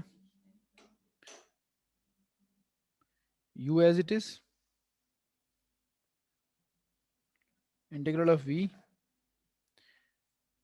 minus derivative of first integral of second, और दोनों का मिला के एक कॉमन इंटीग्रल। कोसेकेंड स्क्वायर का इंटीग्रल होता है माइनस कॉट एक्स। ये असल में रिवर्स रूल है, जिस तरह कॉट का डेरिवेटिव माइनस कोसेकेंड स्क्वायर होता है ना, अगर ये माइनस कोसेकेंड स्क्वायर होता तो यहाँ कॉट आता रिवर्स हो के, चूंकि कॉट का वो डेरिवेटिव होता है। लेकिन अगर यहाँ माइनस नहीं होगा तो फिर यहाँ माइनस होगा। और कोसेकेंड का जो डेरिवेटिव है वो होता है minus cosecant x cot x. ये दो, हाँ, दो रख दो। कोसेकेंड स्क्वायर का जो इंटीग्रल होगा वो क्या होगा जी, माइनस कॉट एक्स, और फिर दोनों का मिला के एक integral. Minus cosecant x cot x, minus minus plus, plus minus minus हो जाएगा, फिर cot into cot, cot square बनेगा along with cosecant x dx। तो ये भी आपसे कई बार डिस्कस हुई है कि जो प्रीवियस नॉलेज है वो कैरी करना पड़ता है साथ आप लोगों को, उसको आप छोड़ नहीं सकते। प्रीवियस नॉलेज ये कहता है कि टेन और कॉट जब स्क्वायर में आते हैं तो हम आइडेंटिटी यूज करते हैं। देखें वो आपने 3.2 में पहली बार उसके लास्ट क्वेश्चन में ये बात सीखी थी। ठीक है, तो वही बात आपको यहाँ पे अब फिर मिल रही है 3.4 में आके। तो कॉट और टेन जब भी स्क्वायर में आए आइडेंटिटी यूज करते हैं, और कॉट की ये आइडेंटिटी होती है।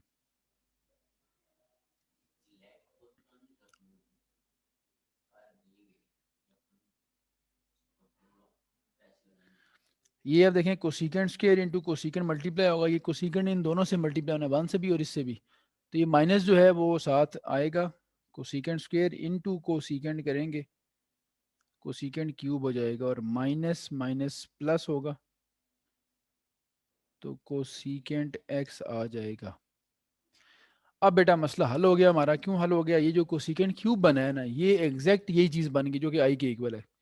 तो ये भी एक आज जो आप क्वेश्चन कर रहे हैं इसमें आपने देखा कि जो पहला किया था वो भी रेपिटेशन वाला था, ये भी रिपीट हो रहा है, तो मैं इसको अंडरलाइन करता हूँ, ये वाला और ये एग्जैक्ट सेम बन रहे हैं, ठीक है। तो हम क्या कहेंगे, यूजिंग वन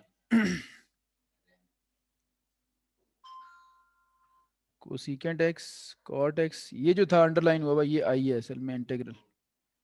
और इसको सीकेंड का भी मैं रेफरेंस आपको दे रहा था, page number 133 example number 5, 3.3 exercise से पहले लिखी होगी। इसका कोसिकेंट का इंटीग्रल होता है natural log of cosecant x minus, इसका फॉर्मूला वहाँ प्रूव हुआ है। और प्लस आप क्या लिख सकते हैं, आप सी, ये आई इस तरफ ले आए, इधर पहले से एक आई चलता आ रहा है, तो आई ये वाला माइनस का यहाँ के प्लस होगा, तो ये 2 आई बन जाएगा। और एट दी एंड ये 2 भी वहाँ ले जाएं, तो ये 2 सब से डिवाइड होगा, natural log of cosecant minus cot, और सी से डिवाइड करेंगे सी रहेगा। ये बेटा इसका फाइनल आंसर है। लेकिन जी स्टार्ट करते हैं इसको, अलग अलग करके चलना पड़ेगा। हमें पहले हम कंसिडर करते हैं I1 को, इंटीग्रल 1, इसमें है e x sine 3x dx, exponential और ट्रिग्नोमेट्रिक हैं, बाय पार्ट्स इंटीग्रेट करेंगे इसको। और जब हम बाय पार्ट्स इंटीग्रेट करते हैं तो फिर एक्सपोनेंशियल और ट्रिग्नोमेट्रिक में ट्रिग्नोमेट्रिक को u और एक्सपोनेंशियल को क्या रखते हैं, v, same as question 1 part number 15। ठीक है बच्चों, तो यूजिंग बाय पार्ट्स इंटीग्रेशन, और हम जानते हैं कि इस सिचुएशन में 2 बार इंटीग्रेट करना पड़ता है,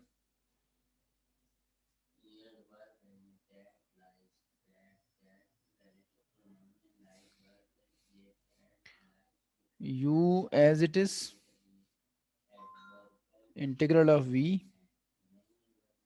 minus derivative of u integral of v, और दोनों को मिला के एक कंप्लीट इंटीग्रल। ठीक है बच्चों, तो किस तरह से होगा देखें, sine 3x as it is, e x का इंटीग्रल ई एक्स ही होता है, साइन 3 का डेरिवेटिव कॉस 3x, और 3x का फर्दर 3, और ई एक्स का ई, और फिर इस सारे का कंप्लीट इंटीग्रल। तो ई एक्स साइन 3x, 3 बाहर लिख दें, तो एक बार बाय पार्ट्स अप्लाई किया है तो हम साइन से कॉज में आ गए। ठीक है, अब हम जानते हैं दोबारा अप्लाई करेंगे तो दोबारा ये कॉज साइन बनेगा और रिपीटिशन आएगी। तो ये दूसरी दफ़ा अब मैं इस पर बाय पार्ट्स लगाने लगा हूँ, जिस तरह मैंने आपको पहले बताया था। तो again using by parts,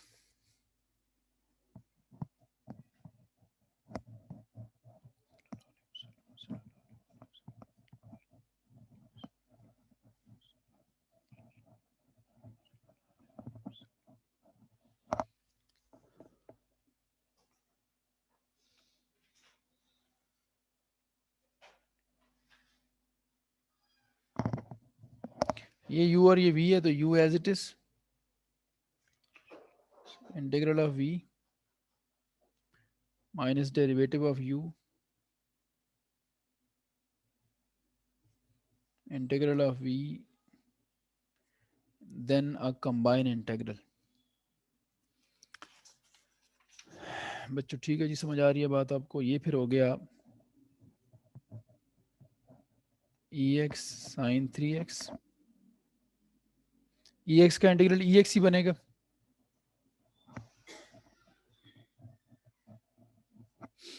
minus cos 3 का जो डेरिवेटिव होता है वो होता है माइनस साइन 3x, 3x का 3, और ई एक्स का इंटीग्रल, ई एक्स का इंटीग्रल ई एक्स ही आएगा, फिर इन सारों का मिला के एक कंबाइन इंटीग्रल।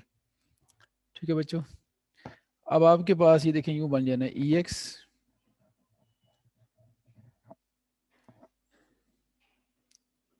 ये भी 3 ई एक्स, ये 3 अब दोनों से मल्टीप्लाई होने जा रहा है। ठीक है, ये 3 इधर भी मल्टीप्लाई होगा, ये 3 इधर भी मल्टीप्लाई होगा, ये माइनस माइनस ये वाला माइनस, और ये माइनस प्लस होगा, और फिर प्लस माइनस फिर माइनस होगा। तो ये 3 और ये 3 मिलके 9 भी बनेंगे, और माइनस में 10 भी रहेगा। और ब्रैकेट में क्या लिखा हुआ है जी, ई एक्स साइन 3x dx। ठीक है, ये इंटीग्रल का साइन नहीं है, ये मैंने क्रॉस की, चुके ई एक्स का इंटीग्रल ले चुके हैं यहाँ पे हम, तो ये वैसे गलती से साइन डल गया था। अब आप देखें ज़रा, 2 बार इंटीग्रेट किया, तो अब आप इसको गौर से देखें तो ई एक्स साइन 3x वही चीज़ है जहाँ से हमने शुरू किया था, ई एक्स साइन 3x। तो हम इसको फिर कोई नाम दे देते हैं, जिस तरह पिछले क्वेश्चन 1 के 15 पार्ट में हमने किया था। अब इक्वेशन 1 को जब यूज़ करेंगे तो ये सारा इसके बराबर है I1 के। तो जहाँ ये लिखा हुआ था ई एक्स साइन 3x, यहाँ I1 आ जाएगा, बाहर 9 भी है, इस तरफ ये हो जाएगा -9 I1, और एक I1 लेफ्ट पे चलता आ रहा है, इंटेग्रल 1, I1 का मतलब इंटेग्रल 1 है। तो ये नेक्स्ट पेज पे लेके जाता हूँ इसको, देखें। मैं लिखता हूँ कि यूजिंग इक्वेशन 1, ये लिखा हुआ था I1 इज इक्वल टू, और अगर ई एक्स कॉमन ले लेते हैं हम, तो ये बनेगा साइन 3x -3 cos 3x, और फिर -9 के बाद था आई, यहाँ वहाँ जहाँ रिपीट हुआ था वहाँ I1 कहते हैं, और साथ ही इसका कांस्टेंट C1 भी इसमें ऐड कर दें। C1 का मतलब है कि इंटीग्रल 1 का कांस्टेंट है ये 9 I1 इधर आएगा, ये I1 ये भी था, तो ये 10 I1 हो जाएगा।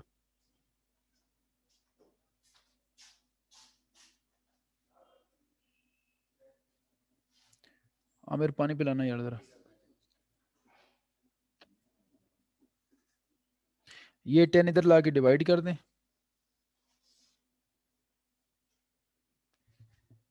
तो अब आप देखें ज़रा, इसको ऑब्जर्व करें। तो ये पहला इंटीग्रल हमारा यहाँ पे हो गया कंप्लीट। ये 10 इधर भी डिवाइड होगा और 10 इधर भी डिवाइड होगा, लेकिन कांस्टेंट है C1, कांस्टेंट से 10 डिवाइड होगा भी वो कांस्टेंट ही रहेगा, इसको छेड़ने की जरूरत नहीं, ऐसे ही रहेगा। तो पहला इंटीग्रल हमारा आ चुका है भाई, ये I1 जो था कंप्लीट है। मैं इसको ज़रा प्रोमिनेंट कर रहा हूँ आप लोगों के लिए। तो अब इसी तरह से हम I2 भी कैलकुलेट करेंगे, फिर दोनों का आंसर इकट्ठा करके उसमें ऐड कर देंगे, ठीक है। आल्सो अब मैं लिखता हूँ यहाँ पे, वो थोड़ा इससे सिमिलर भी है और इजी भी है। I2 में सिर्फ ये लिखा हुआ था EX, और साथ साइन एक्स था, उसमें 3 नहीं था। इन दोनों में इतना ही फर्क था, एक में साइन 3x था और एक में साइन x था सिर्फ। अगेन बाय पार्ट्स इंटीग्रेशन, और हम जानते हैं कि ट्वाइस अप्लाई करनी पड़ेगी हमें, 2 बार अप्लाई करनी पड़ेगी, तब जाके ये रिपीट होगा। तो ये इस तरह का क्वेश्चन 1 का 15 पार्ट भी किया आपने, और ये भी कर लिया, और ये सारे अगर आए तो ये पेपर में लॉन्ग क्वेश्चन के लिए इंपॉर्टेंट है। यूजिंग बाय पार्ट्स इंटीग्रेशन,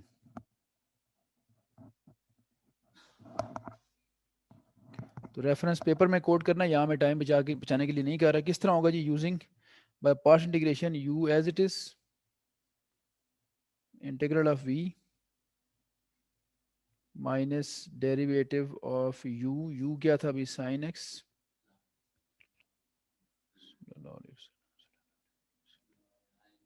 फिर इसका फाइनल इंटीग्रल ex का ex,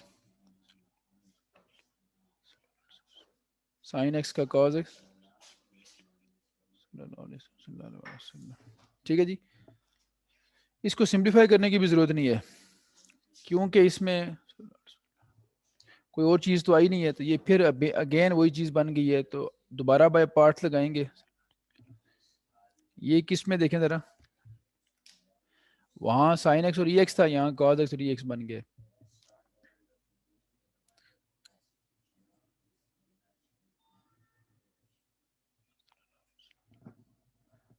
तो मैंने कहा ना 2 बार अप्लाई करनी पड़ती है। Again using by parts integration, u as it is integral of v minus derivative of first. ठीक है, फर्स्ट का डेरिवेटिव आ जाएगा, यानी कॉस का डेरिवेटिव, और ई एक्स का इंटीग्रल, और फिर दोनों को मिला के एक कंबाइन इंटीग्रल। तो ई एक्स साइन एक्स, फिर कॉस एक्स, ई एक्स का ई एक्स, और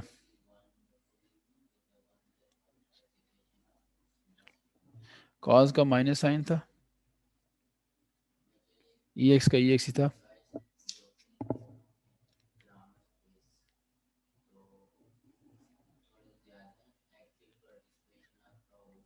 माइनस माइनस प्लस होगा और ये वाला माइनस फिर उसको माइनस कर देगा।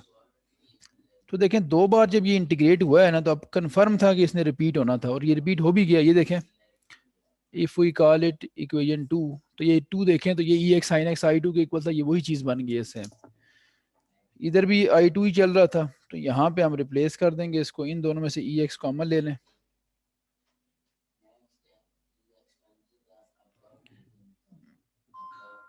ये आई टू हो गया, और कहाँ से आया ये आई टू? Using equation 2। अब बेशक आप कांस्टेंट भी इसका C2 कह के यहाँ ऐड कर दें। ये आई टू इधर लेके आए तो आई टू और आई टू मिलकर कितने हो जाएंगे? 2 आई टू।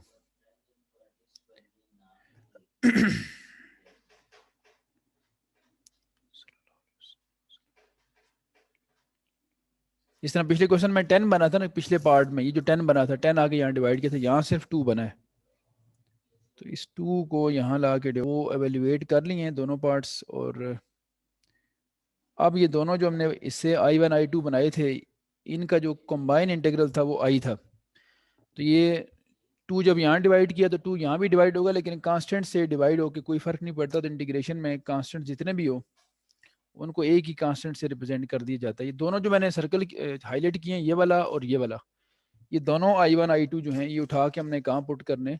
इधर 2i में। जो स्टार इक्वेशन जो असल में हमारा क्वेश्चन तो ये वाला था ना, ये वाला जो सिंप्लीफाई हुआ हुआ था, तो यहाँ पुट करेंगे, ये हमारा फाइनल आंसर होगा। तो मैं लिखता हूँ putting values of I1 and I2, putting values of I1 and I2 in star. ठीक है जी, 2i था और I1 की वैल्यू हमारे पास क्या है ये देखें। ठीक है जी, प्लस क्या था? C1। ये I2 की वैल्यू आ गई और इसका कांस्टेंट क्या था? C2। अब ये C1 और ये C2 मिलके एक कांस्टेंट C लिख देते हैं बस। तो ये बन गया भाई EX divided by 10 sine 3x minus 3 cos 3x और plus EX by 2 sine x minus cos x। C1 C2 मिला के मैंने सिर्फ C लिख दिया इकट्ठा कांस्टेंट। इधर था 2i, अब ये आखिर में 2 भी मान ले जाएं तो ये इसका लास्ट स्टेप होगा बस। So I becomes EX by 20 sine 3x minus 3 cos 3x plus EX by 4 और sine x minus cos x। C से 2 डिवाइड होगा तो वो अगेन C रहेगा। ये आ गया हमारा फाइनल आंसर। ठीक है बच्चों, प्रूव आपने क्या करना है, इसमें लिखा हुआ है क्वेश्चन 3 शो दैट, ये लॉन्ग क्वेश्चन के लिए इंपॉर्टेंट क्वेश्चन है, और इसमें e raise to power ax sine bx dx इसको प्रूव करना है कि ये 1 over under root a square plus b square e power ax sine bx minus tan inverse of b by a plus C. ये आपने prove करना है कि ये इसके इक्वल होना चाहिए। ठीक है बच्चों, तो यहां से स्टार्ट करते हैं इसका प्रूफ। तो अगर आप ऑब्जर्व करें तो ये टाइप है वो तो वही है कि जब आपके पास एक्सपोनेंशियल और ट्रिग्नोमेट्रिक फंक्शन इकट्ठे आ जाते हैं तो आप उस क्वेश्चन को 2 बार इंटीग्रेट करते हैं, तब जाके वो जो स्टेटमेंट होती है वो आपके पास प्रूव होती है। तो शुरू करते हैं। एज इंटीग्रल हमारे पास है e power a x sine b x d x. कल भी ऐसा काम हमने किया था और डे बिफोर यस्टरडे उसमें भी ये काम हुआ था। तो इसमें अगर एक्सपोनेंशियल और ट्रिग्नोमेट्रिक फंक्शन इकट्ठे आ रहे हैं तो इसको हम क्या देंगे आइलेट रूल के मुताबिक u, और इसको क्या देंगे v। 2 बार इंटीग्रेट करेंगे फिर इसने रिपीट होना है यूजिंग बाय पार्ट्स इंटीग्रेशन। तो देखें क्या बनता है ये।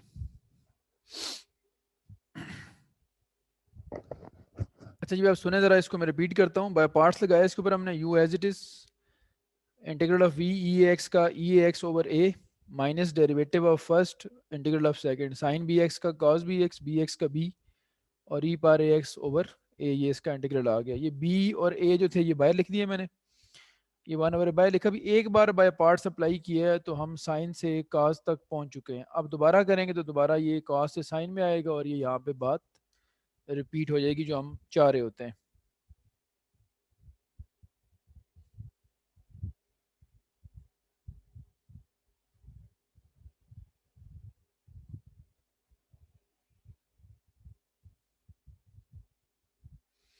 Again using by parts integration.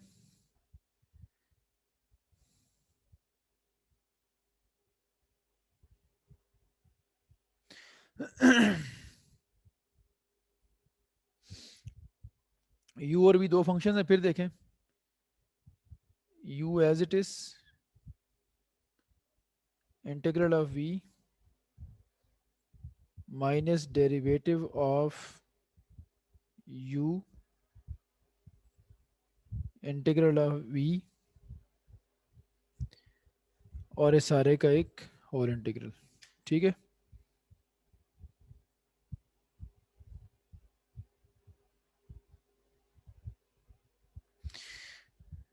तो ये सिंप्लीफिकेशन बस आगे करते जाएंगे हम इसकी। ई ए एक्स का इंटीग्रल क्या बनेगा, e a x divided by a, और इधर कॉस बी एक्स का derivative minus sine b x का बी और ई ए एक्स का integral e x over a और फिर सारे का एक कंबाइन इंटीग्रल। ठीक है बच्चों।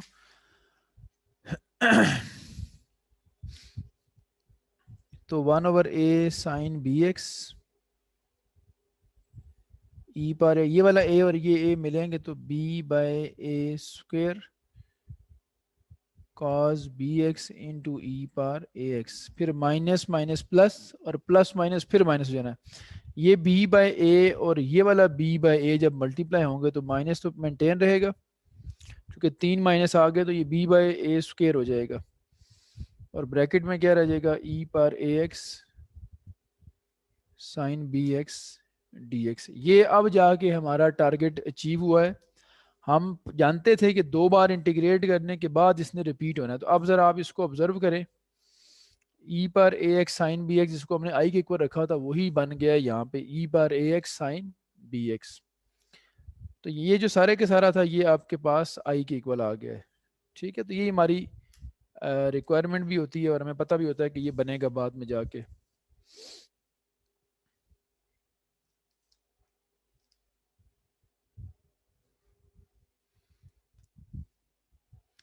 इन दोनों में से देखें, अगर इन कैल्शियम ले लेते हैं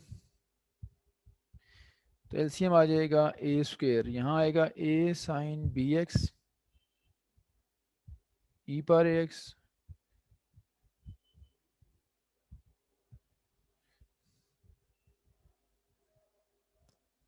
और ये जो ब्रैकेट के अंदर है ये आई के इक्वल है और प्लस सी।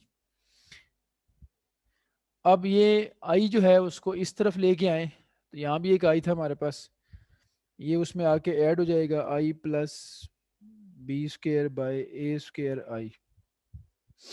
राइट पे अगर ऊपर देखें हम तो ई पर ए एक्स कॉमन है तो a sine b x minus b cos b x. ठीक है बच्चों, अब इसका ले लें एलसीएम।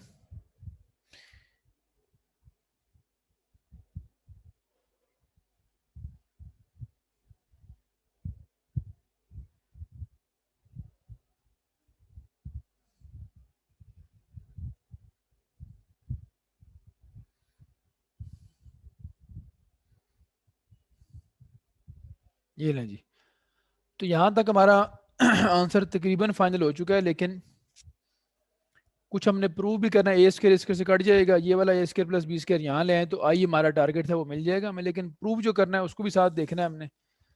तो इसको ले चलते हैं नेक्स्ट पेज पे, देखें साथ, इसको कंटिन्यूटी में रखता हूँ आप लोगों के लिए।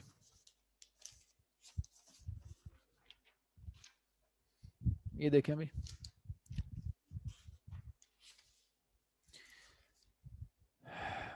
अब होगा क्या, ये यहाँ ला के डिवाइड करें, इधर आ जाएगा आई, ये रहें जी। अब लॉजिकली प्रूव तो ये हो चुका है जो हमने करना था, लेकिन क्वेश्चन का आंसर आ चुका है, लेकिन प्रूव जो करना है उससे थोड़ा सा भी ये मिस मैच कर रहा है। प्रूव हमने ये स्टेटमेंट करनी है, इसमें sine b x minus tan inverse यानी साइन अल्फा माइनस बीटा का फार्मूला बनाना है हमने। तो उस पर्पज के लिए ये करना पड़ेगा, पोलर कोऑर्डिनेट्स की जो ट्रांसफॉर्मेशन होती है बेटा वो यूज करनी पड़ेगी यहाँ पे हमें। उसका मतलब क्या है कि उसका मतलब अंदर अगर फार्मूला बनाना चाहते हैं तो हमारे पास साइन के साथ ए लिखा हुआ है और कॉस के साथ बी लिखा हुआ है। फार्मूला तभी बन सकता है साइन अल्फा माइनस बीटा का जब साइन अल्फा कॉस बीटा और कॉस अल्फा साइन बीटा हो, यानी साइन के साथ कॉस और कॉस के साथ साइन लिखा हो। उस लॉजिक की बेस पे हम ए को पुट करते हैं और कॉस थीटा, जिसको पोलर कोऑर्डिनेट्स कहते हैं, ठीक है, पोलर कोऑर्डिनेट्स की ट्रांसफॉर्मेशन, और बी को पुट कर लेते हैं r sine theta, we call it 1 and 2। ठीक है, ये हमने अपनी तरफ से ट्रांसफॉर्मेशन की है, किस लिए, ताकि इसका फार्मूला बन सके। कैसे कहते हैं, पोलर कोऑर्डिनेट्स की ट्रांसफॉर्मेशन। और मैथ का बड़ा बेसिक रूल आप याद रखें कि जो वैल्यूज आप खुद इंट्रोड्यूस करवाते हैं उनको फिर आपने कन्वर्ट भी करना होता है। जैसे आपने अभी आर और थीटा खुद इंट्रोड्यूस करवाया है ना, तो इनको आपने रिमूव भी करना है फिर। तो स्क्वेयरिंग एंड एडिंग करते, squaring and adding 1 and 2, r और थीटा हमने इंट्रोड्यूस करवाया तो हम उनकी वैल्यूज भी बताएंगे क्या क्या बनती हैं। जब हम स्क्वेयर करके ऐड करेंगे तो a square plus b square left पे ऐड होगा और राइट पे होगा r square cos square theta और r square sine square theta. R square ले लेंगे कॉमन तो cos square plus sine square आ जाएगा। यही वजह थी स्क्वेयर करके ऐड करने की कि इस तरह थीटा एलिमिनेट हो गया यहाँ से। आर स्क्वेयर ये बना है और जब अंडर रूट लेंगे तो आर आपके पास ये बन जाएगा। ठीक है बच्चों, अब ये हमारा मसला हल हो गया, आर की वैल्यू आ चुकी है। तो आर और थीटा दो नई चीज़ें हमने डिड्यूस करवाई थी, इसलिए दोनों की वैल्यूज निकालनी पड़ती हैं इन टर्म्स ऑफ गिवन। पहले थीटा एलिमिनेट करने के लिए साइन और कॉस को स्क्वेयर किया था कि थीटा खत्म हो जाए। अब आर खत्म करने के लिए हमें साइन और को कॉस पे डिवाइड करना पड़ेगा।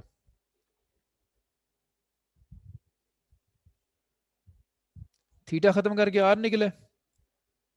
अब आर को रिमूव करने के लिए 2 को 1 पे डिवाइड करते हैं, सो इम्प्लाइज। तो कुछ लोगों के माइंड में ये क्वेश्चन आ रहा होगा कि 2 को 1 पे क्यों कर रहे हैं, 1 को तो 2 पे कर सकते थे, वो क्यों नहीं किया। तो उसका आंसर ये है बेटा कि हमें थीटा जो है वो टेन की फॉर्म में लेके आना है। रिक्वायरमेंट टेन की तरह की है, टेन इनवर्स की रिक्वायरमेंट है। तो साइन को कॉस पे डिवाइड करना था टेन बनाने के लिए, इसलिए 2 को 1 पे डिवाइड किया। 2 में साइन था और 1 में कॉस था। तो b by a is now equal to tan theta. Tan इधर ले आए,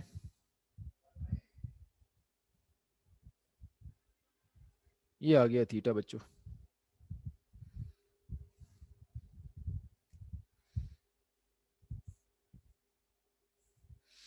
ठीक है, अभी tan inverse of b by a किसके इक्वल आ गया, थीटा के। दोनों वैल्यूज आ चुकी हैं हमारे पास।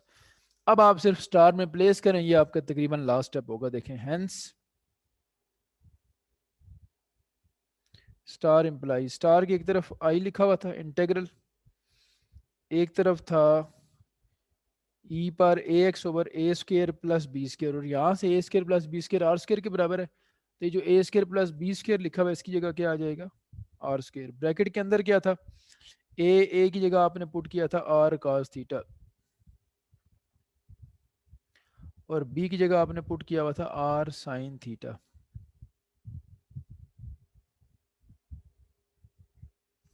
आर अंदर से कॉमन ले लें ब्रैकेट में से,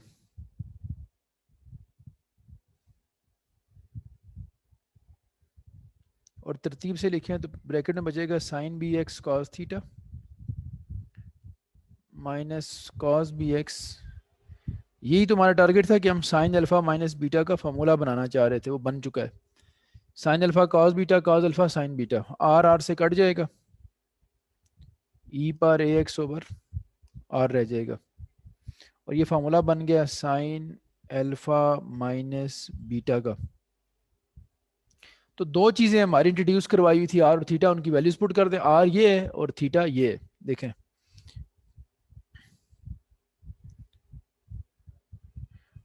आर की जगह under root a square plus b square, theta की जगह tan inverse of b by plus C. यहाँ बेटा ये क्वेश्चन होता है कंप्लीट। तो ये लॉन्ग क्वेश्चन के लिए इंपॉर्टेंट क्वेश्चन था, होपफुली आपको समझ आ गया होगा। और अब हम चलते हैं क्वेश्चन नंबर 4 की तरफ। क्वेश्चन 4 में रिवीजन है, असल में पेज नंबर 135 पे आपने पढ़ा था सम यूजफुल सब्स्टिट्यूशंस।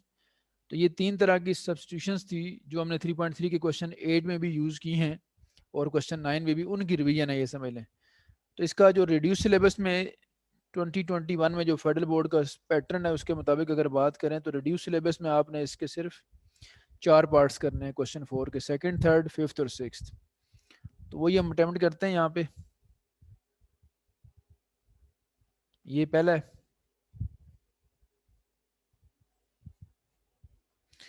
तो आप अगर इसको ऑब्जर्व करें तो under root x square minus a square ये वाली टाइप है, जिसमें हमने क्या पुट करना होता है, एक्स को पुट करना होता है ए सीकेंड थीटा। या वेरिएबल चेंज करते हैं, आप सारे जानते हैं कि हमें डिफरेंशियल भी चेंज करना पड़ता है।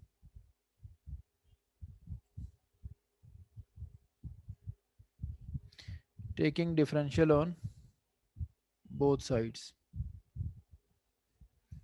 एक्स का d x secant theta tan theta d theta. ठीक है, तो ये जो इंटीग्रल था हमारा, देखें वो क्या बनेगा। So integral becomes under root x square minus a square d x.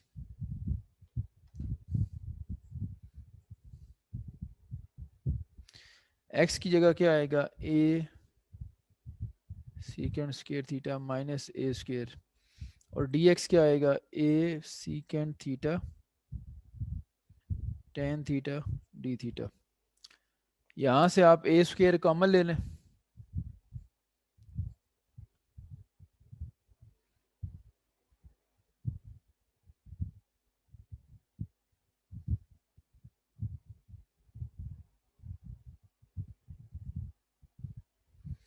तो ए स्क्र का स्क्र रूट कटेगा, ए बार आ जाएगा सीकेंड स्क्र माइनस वन,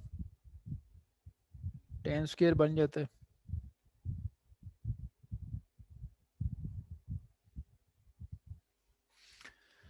यहाँ से ये ए और ये ए मिलके ए स्क्र बना देंगे, टेन का स्क्र रूट कटेगा तो टेन रह जाएगा।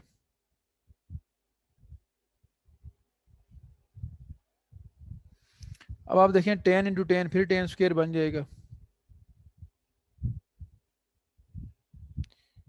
और एक बात जो आप लोगों से बार बार की जाती है वो ये है कि इंटीग्रेशन में आपको पिछला जो नॉलेज है प्रीवियस वो कैरी करना पड़ता है। प्रीवियस नॉलेज क्या होता है हमारे पास कि जब भी टेन और कॉट स्क्वायर में आते हैं तो हम आइडेंटिटी यूज़ करते हैं। तो टेन स्क्वायर की identity secant square minus one होती है। तो इसका फ़ायदा क्या होगा, फ़ायदा ये होगा कि अब इसको सीकेंड स्क्वायर को इस सीकेंड से मल्टीप्लाई करेंगे, सीकेंड स्क्वायर इंटू सीकेंड क्या हो जाएगा, सीकेंड क्यूब थीटा डी थीटा, और सीकेंड इंटू वन करेंगे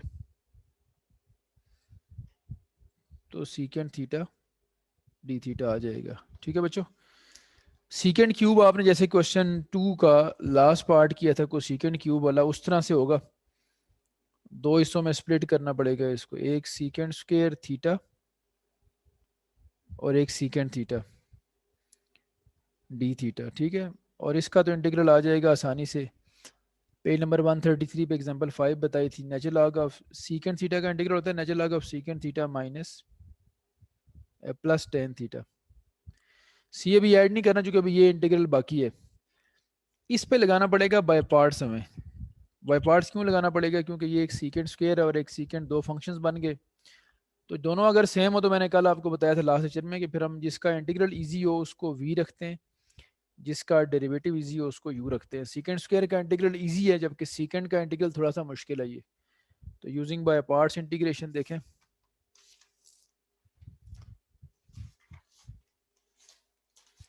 मैं कंटिन्यूटी में रखता हूँ इसको ताकि नज़र आता रहे आपको। एक तो हो चुका है इंटीग्रेट ना, आप फर्स्ट इंटीग्रल पे लगानी है बाय पार्ट्स। तो लिखता हूँ यहाँ पे यूजिंग बाय पार्ट्स इंटीग्रेशन। तो बेशक आप लिख दें कि on the first integral only. अब बाय पार्ट्स क्या होती है? फर्स्ट फंक्शन यानी u as it is, second as it is, integral of v minus derivative of first. First कौन सा है? Second. Derivative respect to theta होगा यहाँ पे अब, ठीक है। इंटीग्रल ऑफ सेकंड, और इस सारे का फिर होल इंटीग्रल आता है, ठीक है। ब्रैकेट मैंने यहाँ लगा दिए, इन दोनों को मिला के होल इंटीग्रल आएगा। तो ये ब्रैकेट यहाँ पे यूज़ राउंड ब्रैकेट करें क्योंकि ये ब्रैकेट ये भी है। फिर माइनस के साथ बाद ये लिखा हुआ आगे a square natural log of secant theta plus tan theta, ठीक है बच्चों।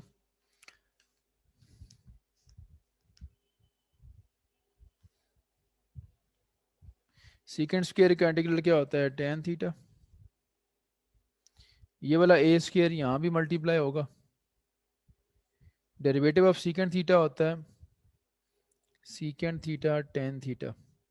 इंटीग्रल ऑफ सीकेंड स्क्वायर होता है टेन थीटा। इनका मिला के एक इंटीग्रल, और माइनस के बाद वो जो आगे लिखा हुआ है।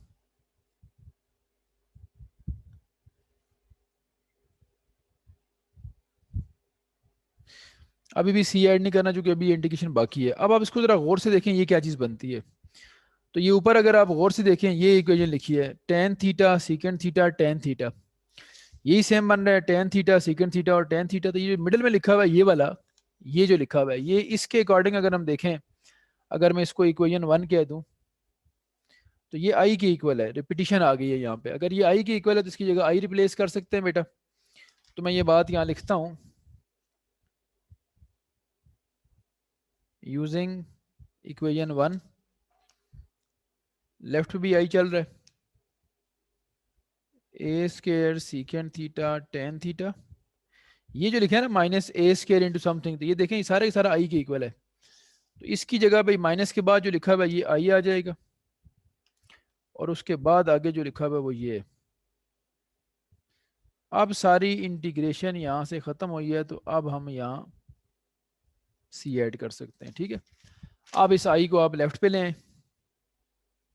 आई इधर आएगा तो कितना हो जाएगा? टू आई। तो ये जो रेपिटेशन वाले क्वेश्चंस हैं इनसे आप अच्छे खासे आप लोग फेमिलियर हो चुके होंगे।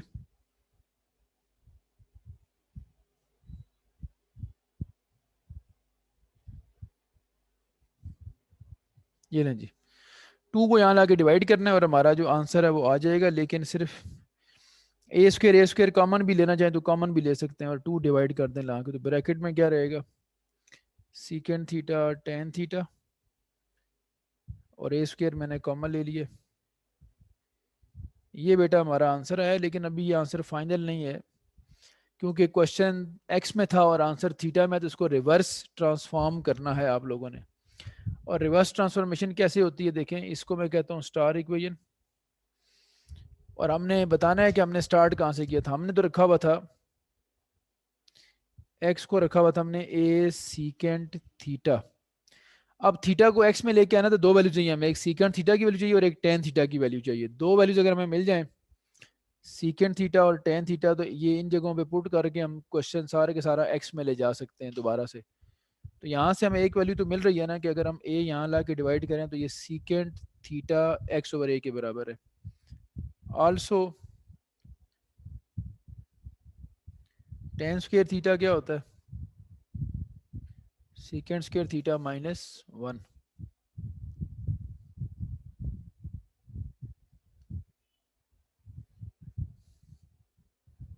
तो x square minus a square by a square.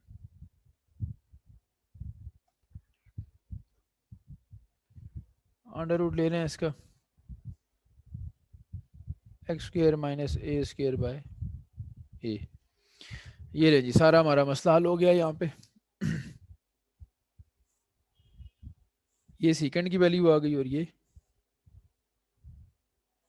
10 की वैल्यू, ये दोनों यहाँ प्लेस करें और हमें आंसर जो है वो x में मिल जाएगा। फिर पुटिंग वैल्यूज इन स्टार, तो ये थोड़े से लेंथी क्वेश्चन है और ये लॉन्ग क्वेश्चंस के लिए ही इंपॉर्टेंट है बोर्ड के हवाले से। सो स्टार इम्प्लाइज इंटीग्रल हमारे पास था और इसमें लिखा हुआ था बाहर a²/2, सीकेंड और टेन इकट्ठे थे, सीकेंट x/a है और टेन है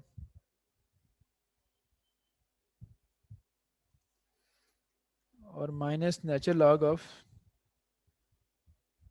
सीकेंड प्लस